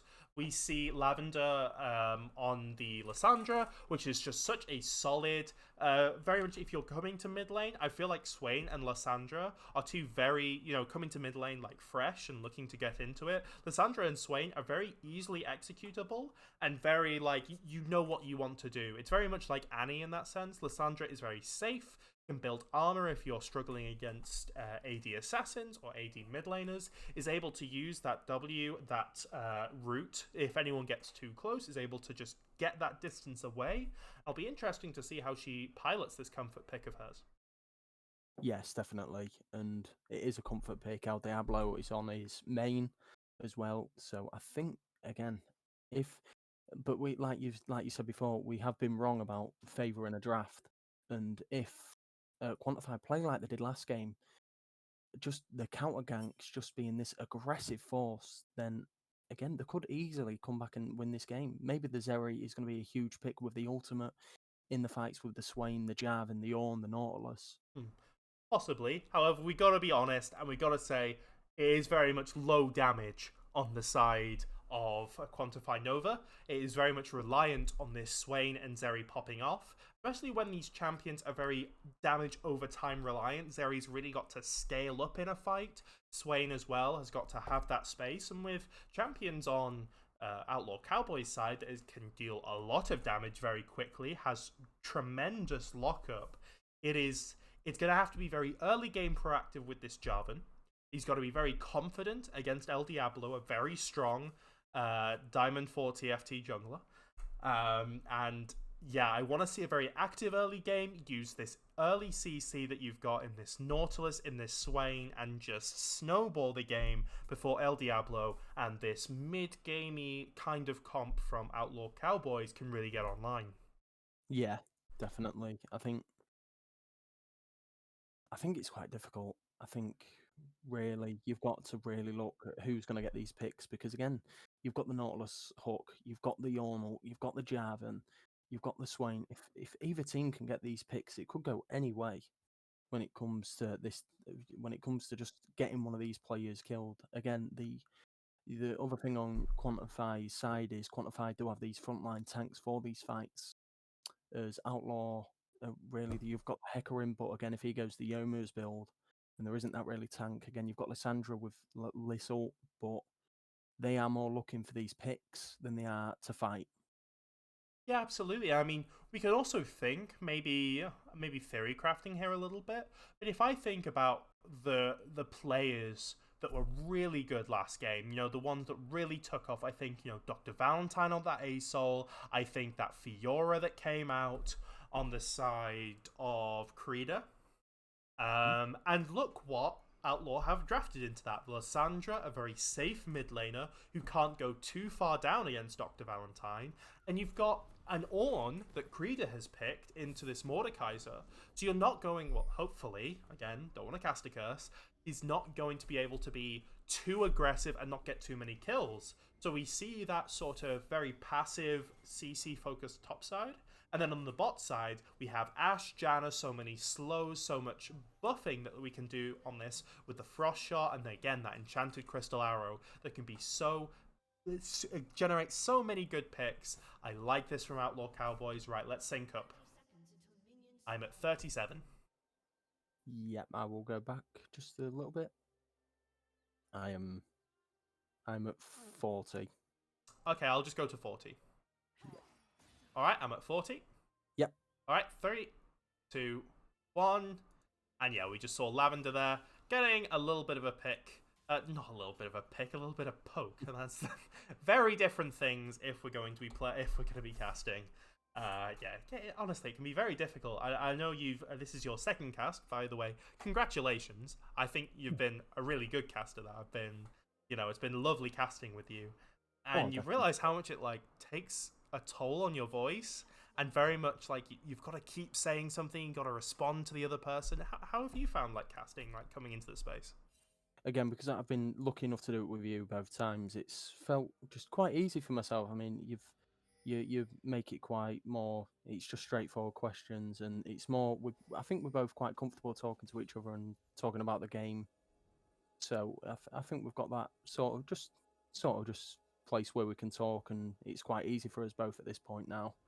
Yeah, thank you very much. The very kind words, as we have had a pause come out, so don't worry, folks. As I'm at 1:30:31. Is that the same for you?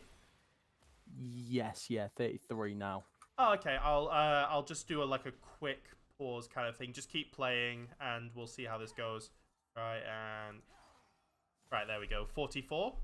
Yeah, perfect. Oh, smashed it. Right, as we are back to the game. As you can see, let's look at runes. It's always a good thing to do. Is there anything that is popping out to you here? Again, we see Swain on this Conqueror. Is there anything you want to highlight? Nothing much. I don't really know a lot about Swain to know his runes. I think this can be okay for Swain if, again, they are looking to fight. So having that Conqueror stacks can be really good. You've got it on the J4 as well. And I think, again, it's just more where they're looking to path. And again, if we look at paths from the junglers, Hecarim is looking for this bot side and J4 is looking for this top side. And we see a hook landing from Beirut with the auto coming as well. The dredge line landing really nice, getting a good bit of chunk out of MTWT there. The flash, yes, pinged from the side. MTW had to flash away. Because of that, a Janna without a flash is going to be a lovely gank target from the side of Jarvan. Yes, definitely. It will help massively as well if they can get a gank off successfully, which he has. If it's anything like last game, all he can do is land perfect ganks. Oh, it could be critical here from Dr. Valentine. The flash away. Lovely trades here, just going back and forth. Got these mid laners, and yet Hecarim knows it. Diablo tries to use the charge in, but does not able to get it, as a lovely flash from Dr. Valentine is able to go. Azrael trying to mess with the jungler here of Power Fruit. Oh, 1 second. This is going to bother me as well. But I will change the scorecards in a second, but look at El Diablo. He is getting in and around, looking to see if he can get onto Power Fruit here. Does not have the flash, but has the ghost. And with the chain back in is Power Fruit getting so low, about 5% health, and then they're diving. Azrael with the Q flash. That's a lovely Mordekaiser mechanic. And going out with 75 health. Swain looking to try and maybe find him, but backing just in time. A first blood for Outlaw, very much looking to change the pace of the game from last one. Definitely, that is perfect. That is just what they've needed. This is the start they've needed to this game. Getting this Mordekaiser ahead. And just brilliant work there. Being such a such a pest. Yeah, maybe. Oh god, you think drama starts? Yeah, you think drama starts on the as I can't even say my thing. El Diablo coming to save Lysandra. Yeah, there's. Who needs drama on Wednesday power rankings when you've got the mainstream itself? No, I'm kidding. Oh, yeah. Yeah, it is. These junglers contesting this crab on the bot side. Power Fruit maybe looking a little bit out of place here. El Diablo just taking control of this early game. Just running up and down the map. But MTW is here to help out Diablo once more. It's going to be insult to injury. A lovely little tornado which was able to disrupt Power Fruit. And he's taken down. And it's 2-0 to the side of Outlaw Cowboys. El Diablo making both of them happen. Yeah, again, I think that's just really bad from Fruit. He knew Hecarim was coming down. He knew he was there. Walking into their jungle when your bot lane don't have prio either is just such... It's just kind of putting him into the same situation that their Jarvan was in last game. Yeah, the curse of Jarvan. You know, it'll be interesting to see if any of them pick it up in the third game. Again, if there even is one. El Diablo starts up the dragon, and while they do know this on the side of Nova, with 3 people up there and the bot lane just collecting the wave, it seems like this might be a little bit of a free one here. Yes, we do have Swain and the bot lane moving up. Yeah, well, you know, cast a curse once again. This is a 3v4 here. The Dredgeline does land onto Janna, who is so low here. Almost taken down by the Swain. Lord Beirut so low as well, but El Diablo gets taken down as well. Why do I open my mouth? Because it was a lovely pick onto the side of Quantify Nova. And you know what? It is not going to be just a run over by Outlaw Cowboys. Quantify Nova won a little bit of piece of it as well. Perfect. That was that is what they want to do, and massive credit to Nautilus there getting that hook off again. This Janet has been a magnet for it so far into this game. And especially because we talked about she didn't have that flash earlier set up by Beirut. You know, they had that trade in the bot side. Janna didn't have flash. Beirut, knowing that, was able to capitalize on that. And yeah, that was lovely. Absolutely amazing. As we see the ultimate come out, the flashpoint is able to be used. And Lavender taking Dr. Valentine down very low. It's very, very dangerous here onto the side of this Swain, who is currently 10 CS down. Lovely little unstoppable there from the sign. The Bell's Breath is able to save Ornn from the Mordekaiser. Yeah, it is a 5k gold lead onto the side of Outlaw. 500 gold. 500, yes. That would be a bit dramatic. What I would like to mention is that before this Dragon fight, they did nearly have a 2k gold lead, but because of that fight, it really has helped out Quantify bringing this gold level. Yes, it's still in the favour of Outlaw, but getting this Drake, getting that fight off, this is exactly how I've wanted to see them play this game. And the flash from Nautilus. Oh yeah, the Dredgeline does land. He's able to get a nice bit of damage onto TW Master, who's able to stay alive so far. He's going to try and maybe pop some of those. No, he doesn't have any potions now, so he is quite low. It's going to be quite dangerous. El Diablo, oh, got another Dredgeline landing onto NTW, who's able to use the Hurricane to get away. Icky trying to follow up on that damage. The Frost Shot doing quite a bit of damage. The Ranger's Focus as well. Being able to be procced is able to get some nice damage back. But yeah, lovely from Icky. And Ekrim doing dangerous things on this top line, Josh. Yes, definitely. You can see where he wants his focus to be. This Mordekaiser has already got this early lead. They're looking very well. It just seems to be in different positions now, with him 20 CS up on this Ornn as well as the first blood kill. Yeah, it's very tense right now. You know, we've got, you know, the scaling. It could be clear. If you're a Quantify Nova fan, you know, we were talking about the damage needing to be on this Seri and this Swain, and so far we do see most of the gold lead. You know, it's an 800 gold lead for this Seri, which is going to be very nice for her. Is going to be able to move and dash throughout these fights. Lavender going to try and get away, and she does. Very safe Lysandra, as we were talking about, and is able to use that to full effect. Yes, as we can also see that Lysandra has almost a 20 CS lead. Oh no, does have a 20 CS lead on this Swain. Yeah, absolutely. MTW, God, this Janna has been so good, but are they a bit more overconfident? G Icky is going in, he doesn't get it. The cleanse use, he's so almost low, but he does get taken down. And Power Fruit is cause overextending. The Onslaught of Shadows tries to go back, and there's another fight in the mid lane. But Dr. Valentine is able to take that down as well. Fights, and it was a 2-for-2 overall, and I've never known my voice could go that high. Wow, that seemed to be going really well for Quantify, but then that Ashe ult just stopped the Zeri. That was so good timing. And then the Hecarim coming again, just stopping this J4.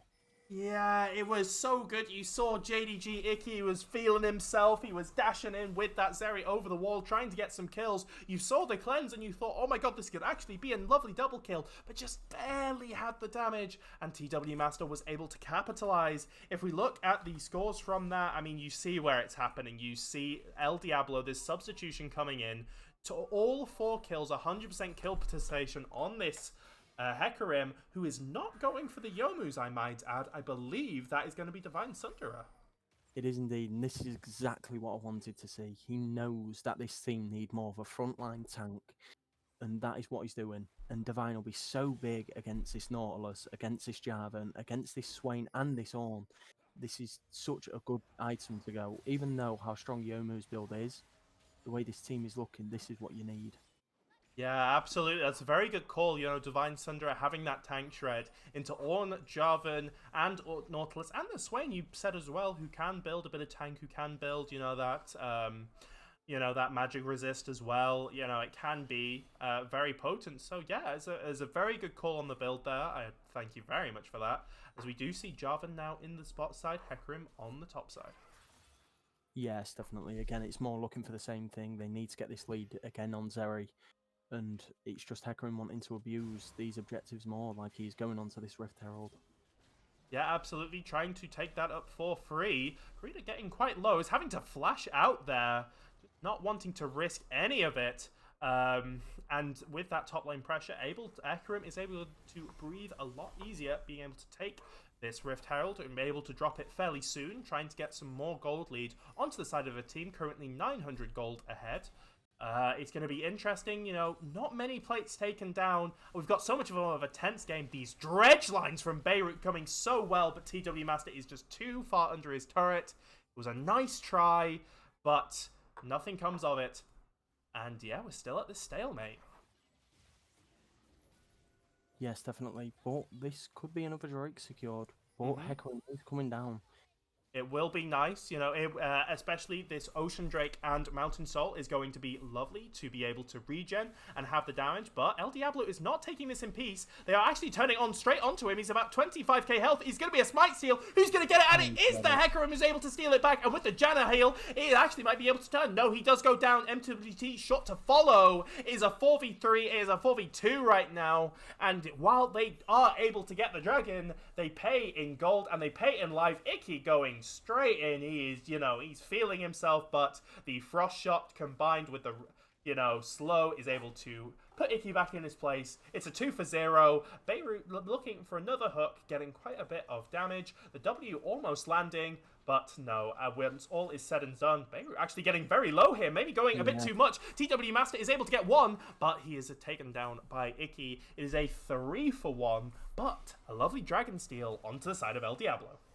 Oh, definitely. That was really good. But they did counter it with 2 kills.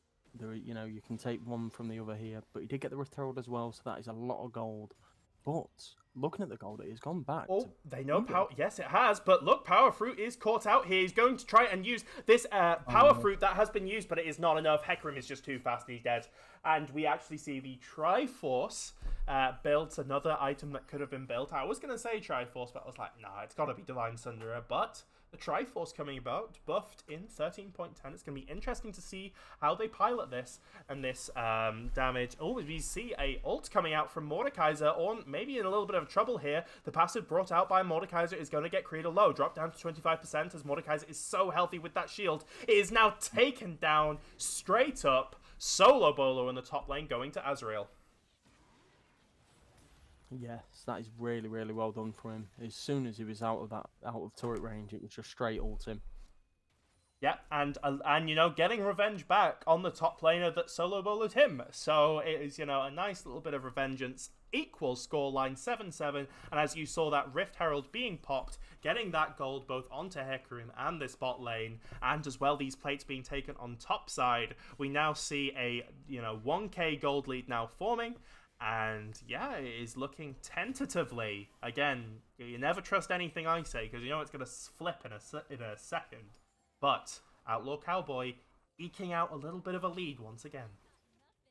Definitely, but we do also see the lead on the other side for the bot lane for JDG Icky being 4-1 at the minute and already picking up the Trinity Force and full boots with this Zeri. Yeah, absolutely. 1.7k ahead in gold. This Hecarim, only 500 gold, which you wouldn't expect with, almost, formerly 100% KP on the side. But where is this gold, folks? It's in this top lane. Mordekaiser with a 2k gold lead. 2-0 and has gotten a 40 CS lead. Yeah, definitely not a 40k CS That would be pretty remarkable. But yeah, has already built this Rylai's, which is completely fine in this scenario, as not against a Fiora. And look, you can see this Ornn trying to trade, but it's just not able to deal any damage. But the reason he's trading is because Power Fruit is here. Although this might not be good. I mean, this Mordekaiser could very much 2v1 here. It is now 50% health from the side of Azrael Lazarus as Draven trying to get down, but they don't have enough damage. This could be disaster for Quantify Nova. Trying to get out here from the side of Quantify Nova, and they do just blinking health bars on both sides as Quantify Nova reconsider. Definitely, yeah. I didn't think it was a good idea from the first place. This Mordekaiser is just too strong at the minute.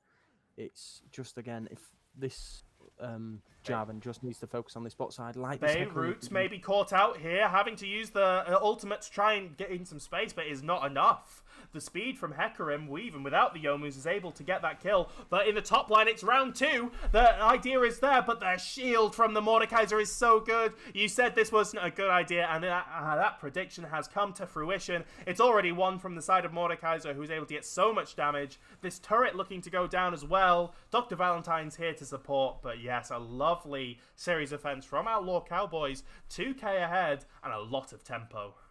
Yes, definitely.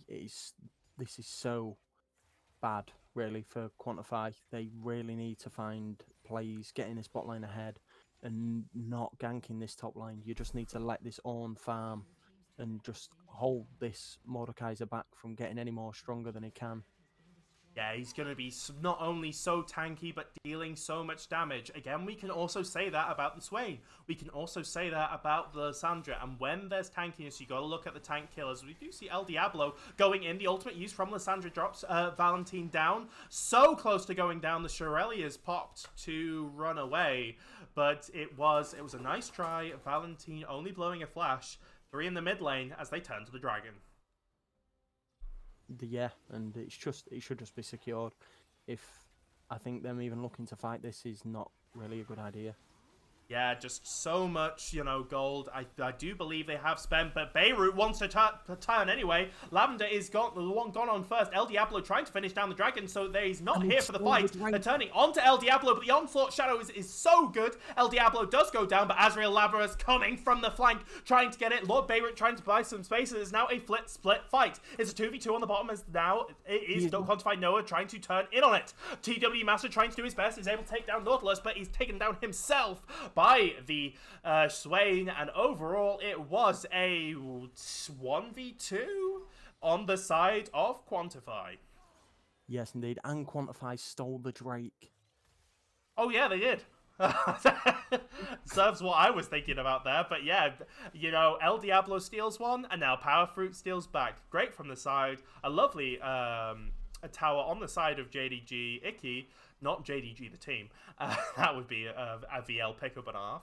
But yes, this Zeri getting even stronger and now closer to that soul as well. A nice series of events from Quantify Nova.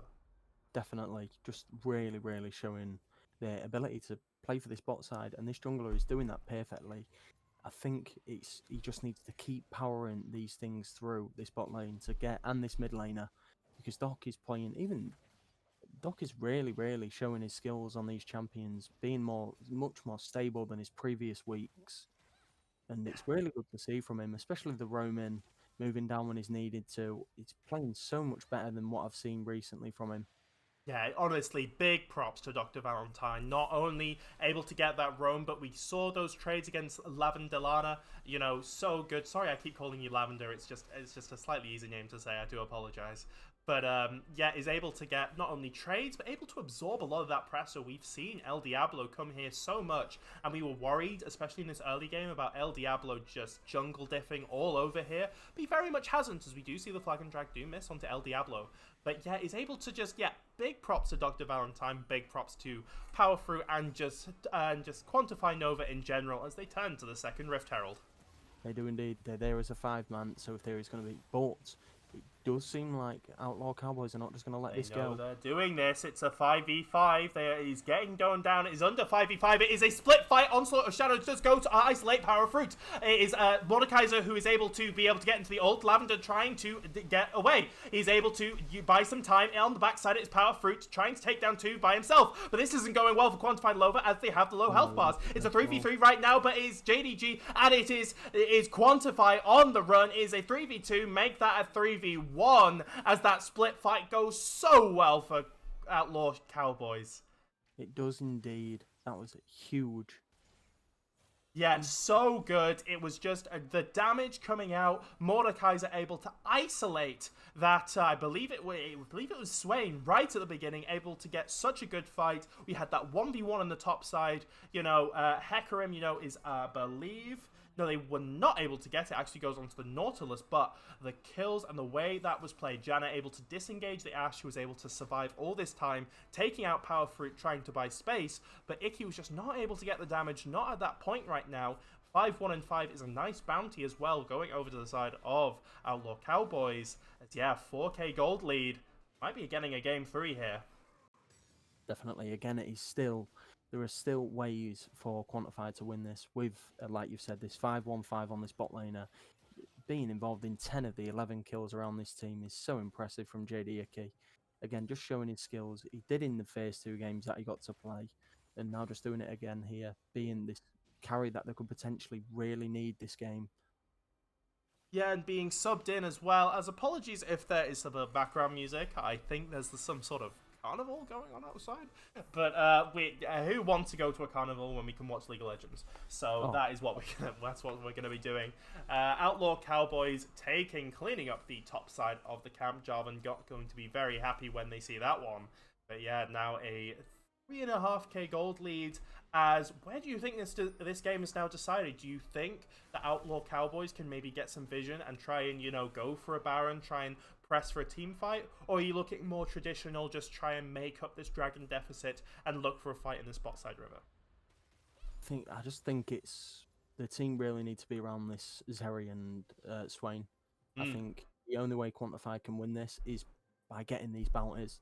This Mordekaiser is huge. This Ashe is huge, and that is a huge dredge line from the side of MDW, almost going down. But Janna is shut down. El Diablo now has to try and make up the fight. JD Icky, a lovely dash over. El Diablo not able to get in, and he's caught in no man's land. Is now 2 taken down from the side of Outlaw Cowboys. Icky now has to flash away as this Azrael is so big, is able to ult. Dr. Valentine both flash over to the pit. Lord Beirut almost taken down, but not before he takes the Ashe with them. Lavender goes down as well. It is only Azrael. Is a 1v3 and it is raid boss time as there is not a lot of damage, but Icky is here. He is the one who's going to have to do the damage. He can't get CT'd. He can't get touched by Mordekaiser. He has got to do all the damage while this Mordekaiser is trying to get onto him. He is just able to do it. A beautiful fight from Icky, who played that perfectly, able to get away from all the threats from the Outlaw Cowboy side, and they get soul point as a result.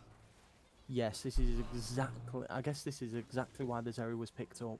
He's staying away from everything and just perfect from Icky. Perfect pick from this Nautilus once again, getting the Janna. And he's just really proven to be a crucial pick for them, this bot lane. Yeah, a big shout out to Jarvan there, who's able to pick that Janna off early. That support who could have shielded the entire team so much, able to have just the right amount of damage to be able to execute and get that shut down. And that allowed the fight to be so much easier. That Hecarim who tried to come around, but the E, I saw this as well. I know disrespect to El Diablo, because I thought the same thing. I thought he was going to come to the left of the Dragon Pit, but the way that Zeri dash works, he actually dashed to the inside of the Dragon Pit, not able to go over because he already used the onshot of Shadows with no flash, caught out, and then that was a really good start to the fight. Quantify Nova turning it. Still only 1k down, but soul point. Yes, and they've put that Rift Herald top lane, maybe trying to get that top tower, but Mordekaiser is there just to stop it. Yeah, absolutely. So this Rift Herald will get a charge in, but nothing as of yet. This allows Ornn maybe to rotate into this mid lane, look to pressure something around this this mid tower. Power Fruit maybe looking for a flag on drag, but doesn't get anything. This mid tower so low. It's actually 1/3. So just don't Josh take over. Yes, I really do like how Quantify are playing this. They know their strengths and they are playing to them. And Outlaw Cowboys again, just making these little mistakes and just playing into Quantify's favour. And if they carry this on, this game from what seemed to be quite in their hands can really turn around. Yeah, and now getting that Tiamat as well on the side of this Zeri, you really see that you can see a world where she does really carry this, is able to dodge away from the very static champions of Mordekaiser, and, you know, is able to just dash around them. I'd love to see maybe fourth item we get maybe a QSS. Does that work on Mordekaiser? I keep always messing up, but I believe if you have QSS, then you are able to get out of the Mordekaiser ultimate, which would be huge, and allow Icky to play that really close, that high damage area that we know he can play. Yes, I do believe QSS works. But Cleanse doesn't, right? No, Cleanse doesn't Yeah, work, yeah. no. It's one of those, like, Malzahar suppression kind of things. I don't know what it's counted at, like, the exact language, but yes. So it would be the QSS that would work, and to point out, folks, guys, Ornn is level 14. He has now upgraded that Trinity Force to a Infinity Force. Really? Infinity Force? That's the wording you go for, Riot? Okay, fair enough. Well, it's a big boost in power for Zeri, and that will only continue as this Ornn goes up in levels. And we do have Amy's favourite item and the Frostbite's favourite item as well on the jungler. On Ornn, the unspoken parasite. Oh, yeah. Yes, that is very true. The unspoken parasite, you know, it has been picked up. Isn't Jack Show supposed to be like the actual item is supposed to be like a parasite of a helmet or something? Yes, yeah. Yeah, I'm just gonna laugh at that one. With that one. Did you guys dirty? Yeah, that was very good. But yeah, it's going to be very interesting now going to around this Baron. Quantify setting up the vision over it, as especially with, like, you can see a world here because Quantify have the freedom. Like, if Outlaw Cowboys say we're not giving you soul, it allows them to go to Baron Quantify, and indeed. You know, it will be interesting, but El Diablo, looking for a little bit of pick. He's not letting them take either of them right now. Dragon up in, I forgot to press N, 50 seconds, so that timer is on the bottom right of your screen now. But yeah, it allows them to play around this vision. Again, look at the vision. Barely any onto the side. You know, they will be able to take a Power Fruit, maybe looking for something, but the Shurelias with the Flash is able to get MWT out. But we've seen this story before, folks. A Janna without Flash is a very pickable, a very juicy Janna, but they are not wanting to give this up. The TP coming in from Mordekaiser. They do not want this coming down. El Diablo wants to start the fight right away. He is able to get out, though, as Azrael is trying to do the most of the damage. They are just beating each other. They're just looking at each other. And it is Azrael coming right on top right now, and is a pick gun all the way. But it is a Quantified trying to take out the Lissandra, and she does the Onslaught of Shadows by some time. JD Icky is just able to take out Azrael again. We've seen this once again. Azrael is alive against 3 members, but the critical difference is this Janna, who's going to be able to help this Mordekaiser so much. Icky trying to get as much damage, but this Janna is going to be so much helpful. Oh, the exhaust comes out as well. Maybe not able to get enough, but here comes Power Freak trying to do the best that he can. Icky's still hitting, is able to keep him at bay. MTW runs for his life with such a low health bar. Icky now actually maybe caught against the wall, and he gets shut down. Greedy could not do much. He's able to flash away, as wow, the Janna really making the difference in that fight. It was a 4v, it was a 4v4, it was a 3v4 for the side of Outlaw, who were able to stop the Soul. With a 3 for 3 there, that is perfect. But what is so greedy from the Zeri is she had Flash there. She had Flash for a good bit of that fight against that Mordekaiser there. And if she flashed that Q, we could have been seeing them getting Soul here and killing this Mordekaiser. Yeah, absolutely, but alas, it was not meant to be. It is Outlaw Cowboys who hold on for another 5 minutes, who are able to take that Soul away from the side. Well, take the possibility for Soul for now. And yeah, he's now just... we're playing the Baron dance, and we're playing the Gold dance still. Oh, excuse me. 3K on the side. Nope, 4K on the side of Outlaw Cowboys. But I sometimes feel that is a bit of deception. At the end of the day, we've seen this come down to execution, and it's going to be Yeah. execution all the way, Josh. Yeah, indeed. I think, you have got a good bit of a gold lead on Outlaw Cowboys. You've stopped this soul being taken. They can now look at preparing this Baron, using this Mordekaiser for how big he is. 9, 1, and 3. He is being such a menace with almost over 100 CS on this Ornn. They And really have to look. 5K. In fact, the entirety of, if you look at the bottom four, if you look at the 4v4, they're actually ahead in gold at Quantify Nova, but there's a 5K gold lead between Ornn and Mordekaiser, which is able to translate into an entire 2 items ahead from this Mordekaiser. Going to be so strong and tanky, although I will admit, this Mordekaiser has built a lot of AP, does have that Jack Show and the Demonic Embrace to build that tankiness, but if the Mordekaiser isn't able to get a lot of that healing, isn't able to get a lot of that damage off, and is able to be picked off, early into the fight, or, is not able to get the right ultimate, the right realm, then, it's game on. Yes, indeed. Yeah. You can see the two strengths in this team, and it's really showing that between this Zeri and this Mordekaiser, it's who can eliminate who first. Although this Zeri's build, I don't really know what she's going to build next. She has gone for the Infinity Force. Yeah, it's very interesting. I think the reasoning behind this is that you want to be tanky as well as dealing damage, because if this Mordekaiser gets on you with all that AP and all that damage, you're a dead Zeri. And so building a more tankier build, trying to, survive any pit comp you can get from this Lissandra, from this Ashe, and able to get away. I'm going to assume, I think, if I was Zeri in this situation, I would definitely be building a QSS. But with the crit cloak, it might be suggesting something else. I don't know if there's like a rapid fire cannon in this future. It'll be interesting to see what the Zeri builds. But yeah, it is very much the Zeri versus Mordekaiser and how these teams can support them in utilizing their full kit and their gold. And red side of, to be fair, Quantify Nova really got vision around this Baron. Yeah, absolutely. They have just got so much. I mean, if we just look here, ward. That's not their ward. Just everything other than that ward, really looking at like the flanks, not really looking at the main, but looking at anything that Quantify Nova can pull. Again, we have seen these flanks, in these past couple of fights, Josh, that, we've seen the Hecarim, we've seen the Mordekaiser really be able to split, trying to get onto this Zeri. And yeah, how do you want maybe a more front to back from Outlaw Cowboys here in terms of the way that they're playing these fights, or do you want to see them still use these flank opportunities and styles that you've seen so far? Again, these straight up fights might not end well because, again, the tank they have. And it might not look well for Lord Beirut. Is already getting taken down? The dredge line does not able to be buffered.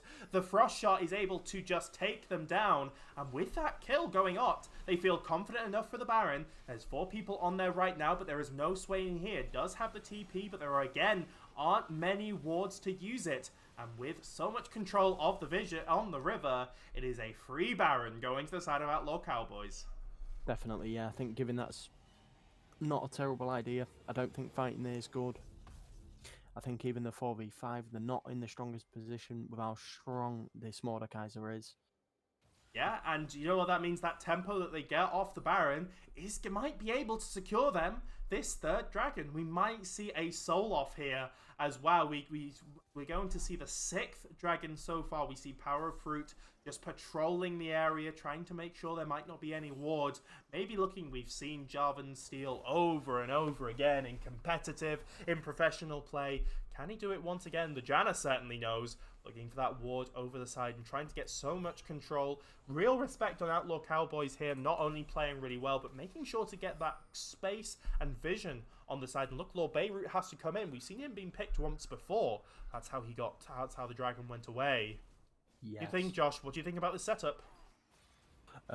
I think this still can be possible. I think this the Mordekaiser coming in and this is their damage dealer. This is where they feel Oh, wow. confident. Very aggressive from Azrael, and he gets the damage down very much as well. The Jarvan is trying to buy space onto the Ashe, but it is a huge fight onto the side, and it's going so well for the side of Outlaw so far. And Lavender does get down, and this Zeri is going to have to make up so much. Azrael actually really low as well. The Zeri decides to turn onto the top side, but there is so much health bar and so much slows that she cannot get anything done. The Mordekaiser ends up surviving on one down in the side of Lavender. It is the Ornn who flashes away, and because of all of that, 4 down for the side of Quantify, and we're going to 7 dragons. A nice dragon picked up once again from the side of Outlaw. Definitely, that was a really, really good fight. You can just see the confidence coming off Azrael. He knows he's this big, strong player. He knows his Mordekaiser is stronger than any of them.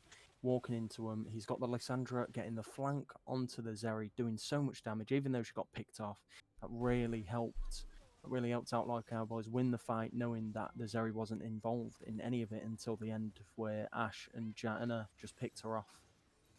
Yeah, absolutely. The Zeri not going for that Mordekaiser on the bot side, was trying to make something happen on the top side of that fight, but just was not able. Is actually, we were talking about that quick look earlier, that has actually been translated into a LDR, Lord Dominic's regards, and that is to potentially shred the armor off the side of Outlaw Cowboys, but there's not a lot of armor that I'm seeing.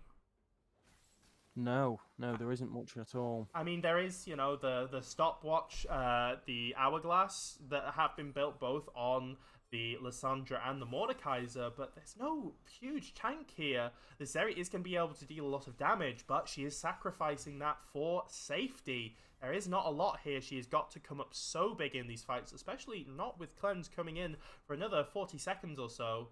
It is going to be very interesting here as, you know, these fights have got to be played so perfectly. Icky stepping up.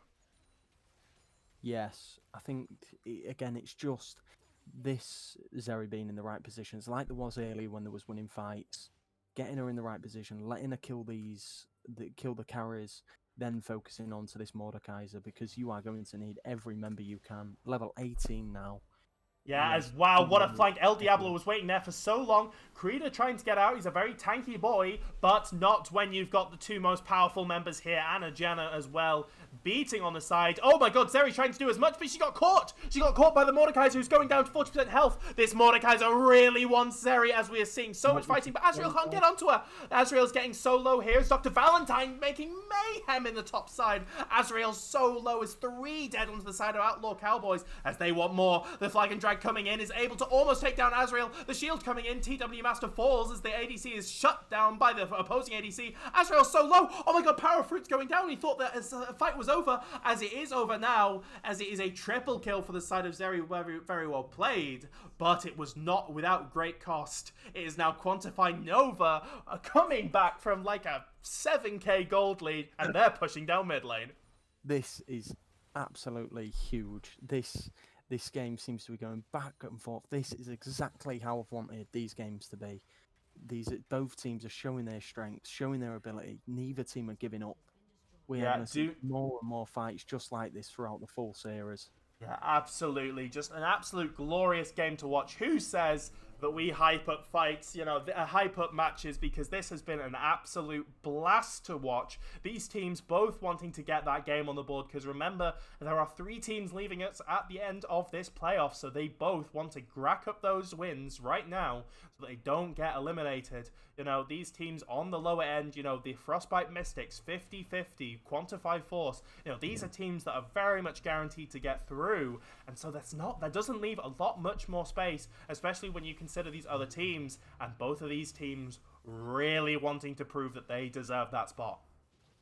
Oh, definitely, and they're both really showing it. You wouldn't think these are 2 teams playing for these dangerous positions with how well they've been playing. Headphones came out. Sorry, can I get a test? Yeah, that's fine. Yeah, You're actually, fine. is there volume? Oh god, I'm so sorry, guys. There's not volume. There is now volume. So yeah, there has been a slight bit of volume, but yeah, I have keeping the master stuff down. So yeah, a little bit more now. So that'll be a little bit more. helpful. Yeah, I just don't like League volume, especially like in the client. But oh god, look at his stack. Look at his pick. Janna's dead. There you go, that's the casting. And they're looking for more. TW Master getting so low, Power Fruit really tasting the blood as Azrael shut down. The Onslaught of Shadows is able to buy enough space, but the ADC goes down too. Oh my god, this could be it. Oh my god, it is Quantify Nova who have taken this pick so well, feinting the Baron. And now with those such long death timers, 50 seconds on the Mordekaiser, they're able to turn to the Baron. They're a little bit split here. They're thinking, are they going for the Dragon? Are they going for Baron? It's a bit of a split decision here as both are up. Zeri decides on Baron, but look at the Hecarim. They are wanting to trade this for the Dragon as well. They're looking to take both right now, but look at Hecarim. They're able to find a lovely position here on this bot side. They're deciding not to take it so far. Maybe waiting for the Baron to go down on the top side and then maybe swinging that around. What are we thinking, Josh? I think this is just them delaying. These two are here to make sure that their team get this objective, but they need to make sure that this Hecarim is not lurking around, because we have seen him steal of Drake before. We have seen Power steal one before. This will go down. They know as well. El Diablo is zooming in. Oh, this could be the steal to... Oh, but it doesn't. It's the Onslaught of Shadows is too late. The Enchanted Crest of Alva is not able to land either. That's a huge pick of 60-second death timers. Quantify Nova, they are right back in this. It is dead even gold, but with this Dragon Shoal, if any of these health bars go low, they're able to utilize that so much, as now the game has swung completely in Nova's favor. Yes, indeed. That fight in the mid lane, Mordekaiser diving that tower for the Zeri has really, really put them in such a difficult position. He was such this big, heavy carry and just overextending far too much to allow, trying to waste so much onto an Ornn who survived for so long. I don't think we gave him enough credit in that last fight. He survived absolutely everything just for his team to get there and kill this Mordekaiser. And again, a massive ultimate there from Jarvan. Really, really well played from Quantify. Back and forth and back again. We now see the elixirs have now come out without full builds, and we see the first inhibitor fall. They know that the end game might be near. We have gone to 41 minutes. Anyone, the people who are watching and people in chat, let yourself know, because you've been heroes going through this. But I mean, how the time has flown by with games like this. We see it now, Frostbite Nova, what am I talking about? As we see Quantify Nova, maybe Azrael getting a bit too cocky once again. The stopwatch coming out as they are seeming, are they need to fight this, or has Azrael just gone too far? The Onslaught Shadow says that yes, we are fighting this, but oh my god, the El Diablo just gets bursted. It is now a split fight as Azrael Lazarus on the backside as they are bursting him down, trying to take him down. The passive able to do a lot amount of damage, but is a 2v1 so far. The Lissandra passive is able to get quite a bit of damage onto Quantify Nova as they maybe think a little bit more. Icky is now going to take down the tier 2 tower in this top side. There's still health bars and the Janna is still there, especially with this monsoon rain, able to heal up, especially if there is an engage coming on. Now see them knocking on the doors of the tier 3 tower. This Baron-powered Mimir. Maybe Lavender's gone a bit too far and he gets blown up instantly on the side of Quantify Nova. Outlaw Cowboys now down to 2. We've still got 20-second death times on Diablo. 30-second on an Azrael. I think they can do this. Quantify Nova, they are looking for the base. Oh my god, it is going to be after hero play from TW Master and MWT. One tower already taken down. It is the tower who's able to hit, but because the minions are outside. Oh my god, TW Master is able to get so much damage down. JDG is going to try and have to take it, but he can't.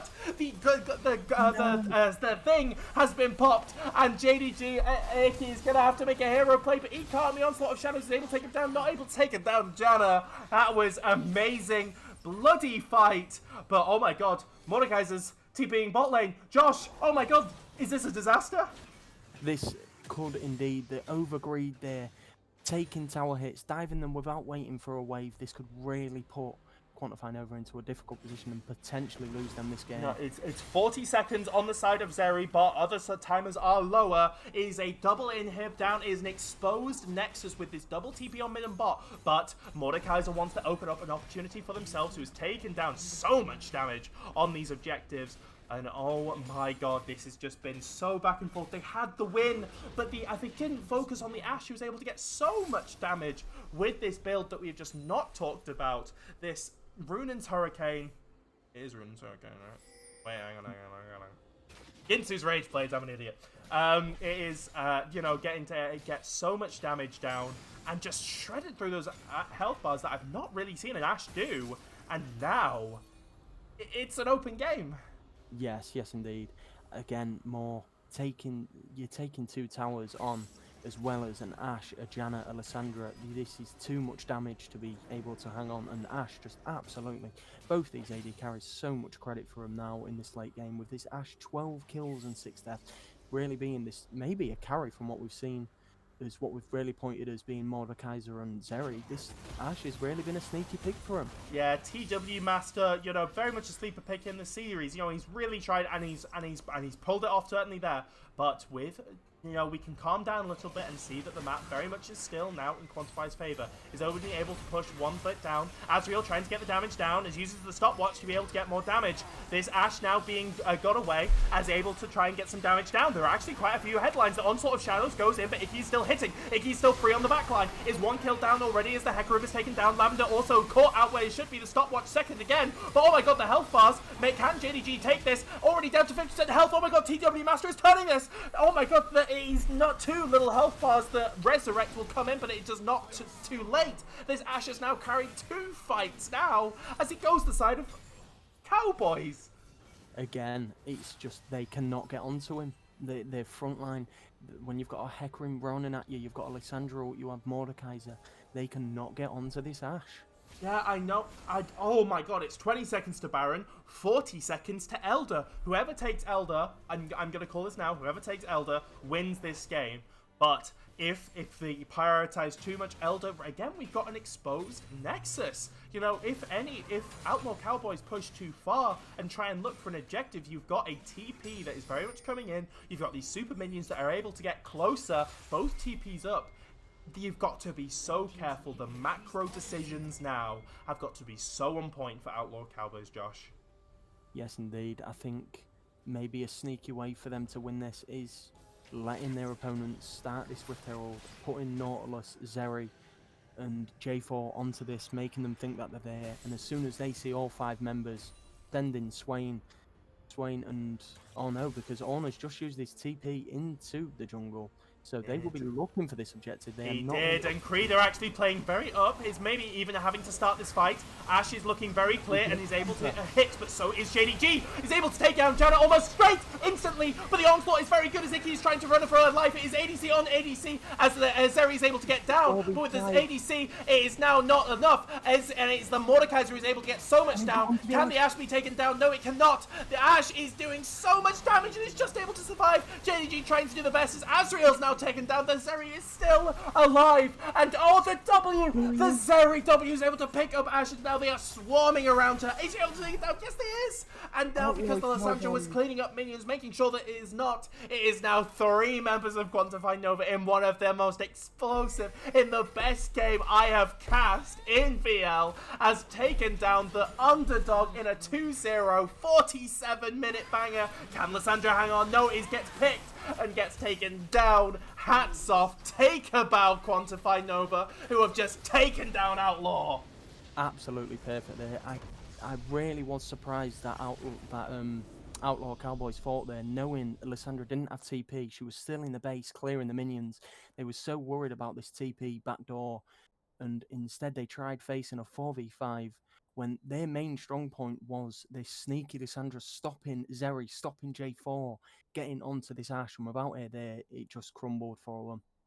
Oh my god, my jaw is kind of shaking right now.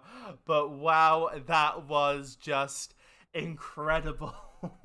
That was amazing to watch from the side of Quantify Nova, taking down Outlaw Cowboys 2-0. It just was so back and forth, and I thought, oh, when with that Ashe was able to get so strong, so much healing coming from, especially with that Janna who's able to shield it up, I thought, oh my god, this could be Outlaw's game into a game 3, in which case I'd probably have to call an emergency caster as well as an ambulance at that point. But no, just with the Janna was able to take him down middle of the fight, and then the Ashe who just got picked off by that Zeri W was not able to get taken down. Honestly, Icky, round of applause, hands up, hands down. That was incredible pick. Perfect. And yeah, we will get an interview with one of them because, yeah, that was amazing. Josh, we're going to set up the interview, but yeah, what are your thoughts? Huge credit through this game for their support. The Nautilus, he did absolutely huge. Yes, he was huge for them. He did Oh not. my god, ah. Wait, Everyone in oh the no, team I'm needs getting to be pinged in proud of him. VL chat. Could no one see? No, please tell me no one could see. There's no way. No, We no, can. it's just Frostbite Mayhem saying GG will play. Okay, we're good. Okay, that was some GGs indeed. But yeah, don't worry, folks. We will be getting an interview. We will. I will just say that now. But yeah, so as we get those interviews, Josh, if you could just also help with that process now, we will get the scores from the other places. So these scores are as follows. We have Frostbite Mayhem, who were... Oh, God, how do I change this? Frostbite Mayhem were taken down by Limelight Avalon, who now are able to take a win. Yeah, first win in VL. Congrats, Limelight Avalon. Commiserations to Frostbite Mayhem, who also happen to be the team I manage, which... let's not talk about it too much. It was Mystics, I believe, who have actually gone 2-0 against 50-50, although I will need confirmation of that.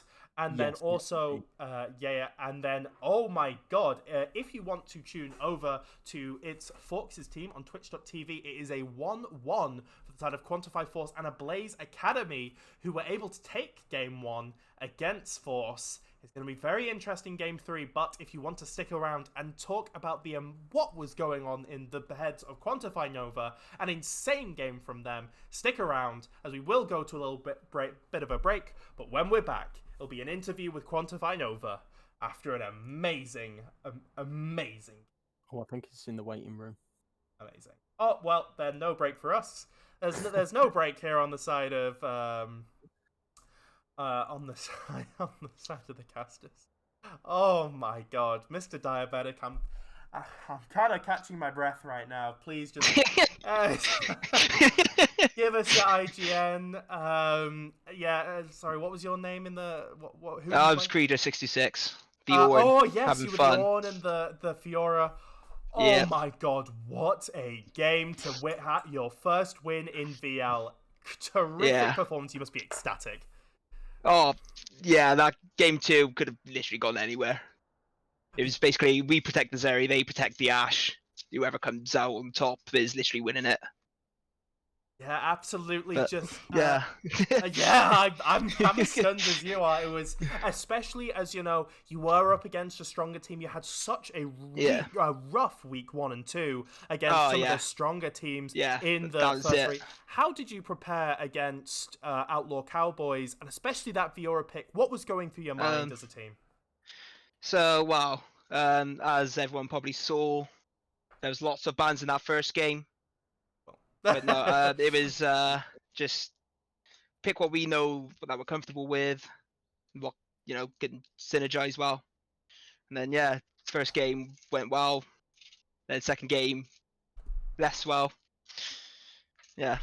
Yeah, but it was able to be pulled out as well. Yeah. I just want to ask, because you, who's making those like macro decisions? Is it just kind of like I experienced this in Mayhem, very much live up to their name sometimes, like that kind of, oh my god, we could do this, or is it's just on the fly. Yeah, like we sort of have a little thing of like, oh, we're gonna try this, and then it just turns into mayhem. Yeah, it was a bit crazy. Absolutely, it was insane. We will also be taking from questions from chat, so if anyone wants to chime in. Josh, is there anything you want to ask? Yes, yeah. Where was your minds at after that last fight? Ashe, well, not the last fight, the fight where you took the towers, you thought you was just about to win. We had one call of we can end, and we committed. Turns out we couldn't end. Literally. Let's talk about like how you were playing those fights, because we saw like Icky on that Zeri just having to dash around on so low health. You were the Orn in that fight. What was going through your head, and how you wanted to play those fights, I guess, especially against that Mordekaiser?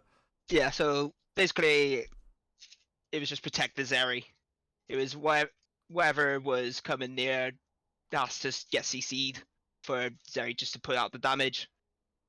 Yeah, Mordekaiser absolutely spanked me in lane. And yeah, created an absolute monster. But And you were then able to take it down.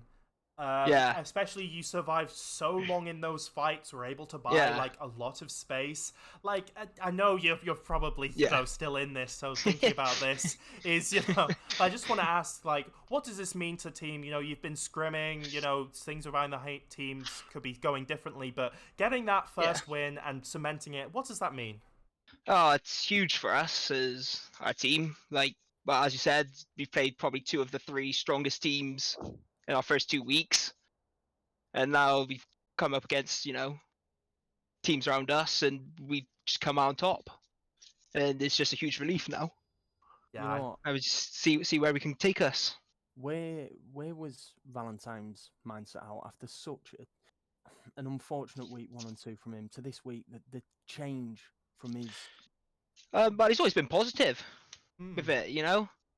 So like week 1, I didn't play, but obviously I'm in the chat, and he's took on himself that he died a few too many times, and he's just improved and kept a positive mindset, and yeah, now he's reaping some rewards. And it shows tenfold. I mean, both on that Swain, just so good for buying space and putting out that damage.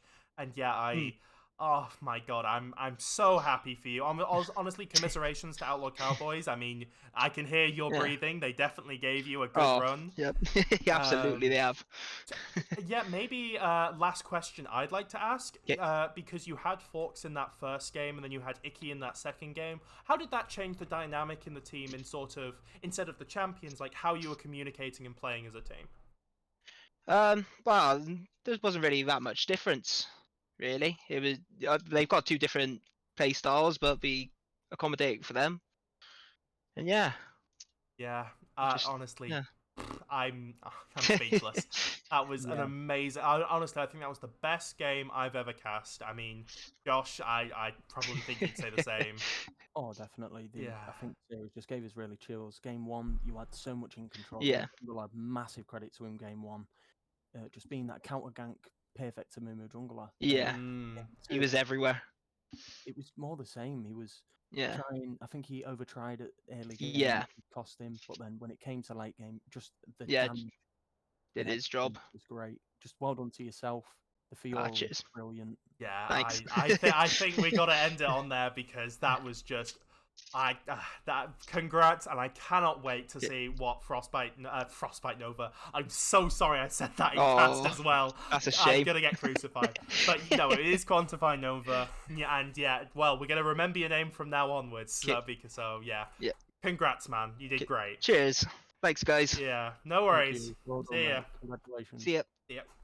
And wow, what a night! What a lady! What a night! That was just a great game to cast. How are you feeling? You know what? I'm just so happy for Quantify. I think every bit of work they've been doing the first 2 weeks against 2 such strong teams.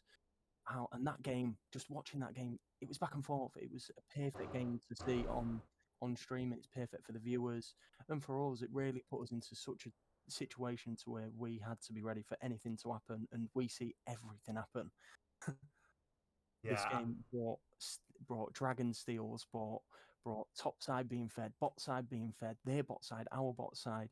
It was just so much to handle and get through, and it was just a brilliant game to watch and be a part of. Yeah. You get a fed bot lane. You get a fed bot lane. And I forgot about the dragon steals. Oh my god, at the end when, oh my god, I saw El Diablo, the Onslaught Shadows was there and it was ready and it's just so close. Honestly, big shout out coming into that team on a 0-1. We really felt, especially in that early game from El Diablo, was really good there. And honestly, it could have gone either way. Really good showing from Outlaw Cowboys as well.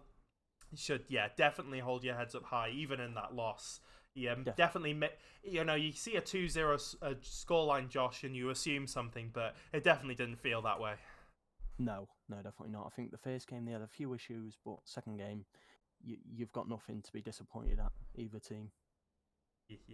yeah, it was brilliant. A brilliant game to cast. Again, apologies for the some of the stream technical difficulties, but you know it is the way it is. I'll try and download some more viruses next time for you guys. Hopefully that will fix the problem. But unless there's anything you'd like to say, Josh, any closing remarks? No, it was just a really good series. Thank you to yourself for being a part of it and for allowing me to be a part of it again. It was really good to cast, and just again, I'm ready for another exciting week of VL for Div 2 on Thursday, and we see what sort of action gets brought from that.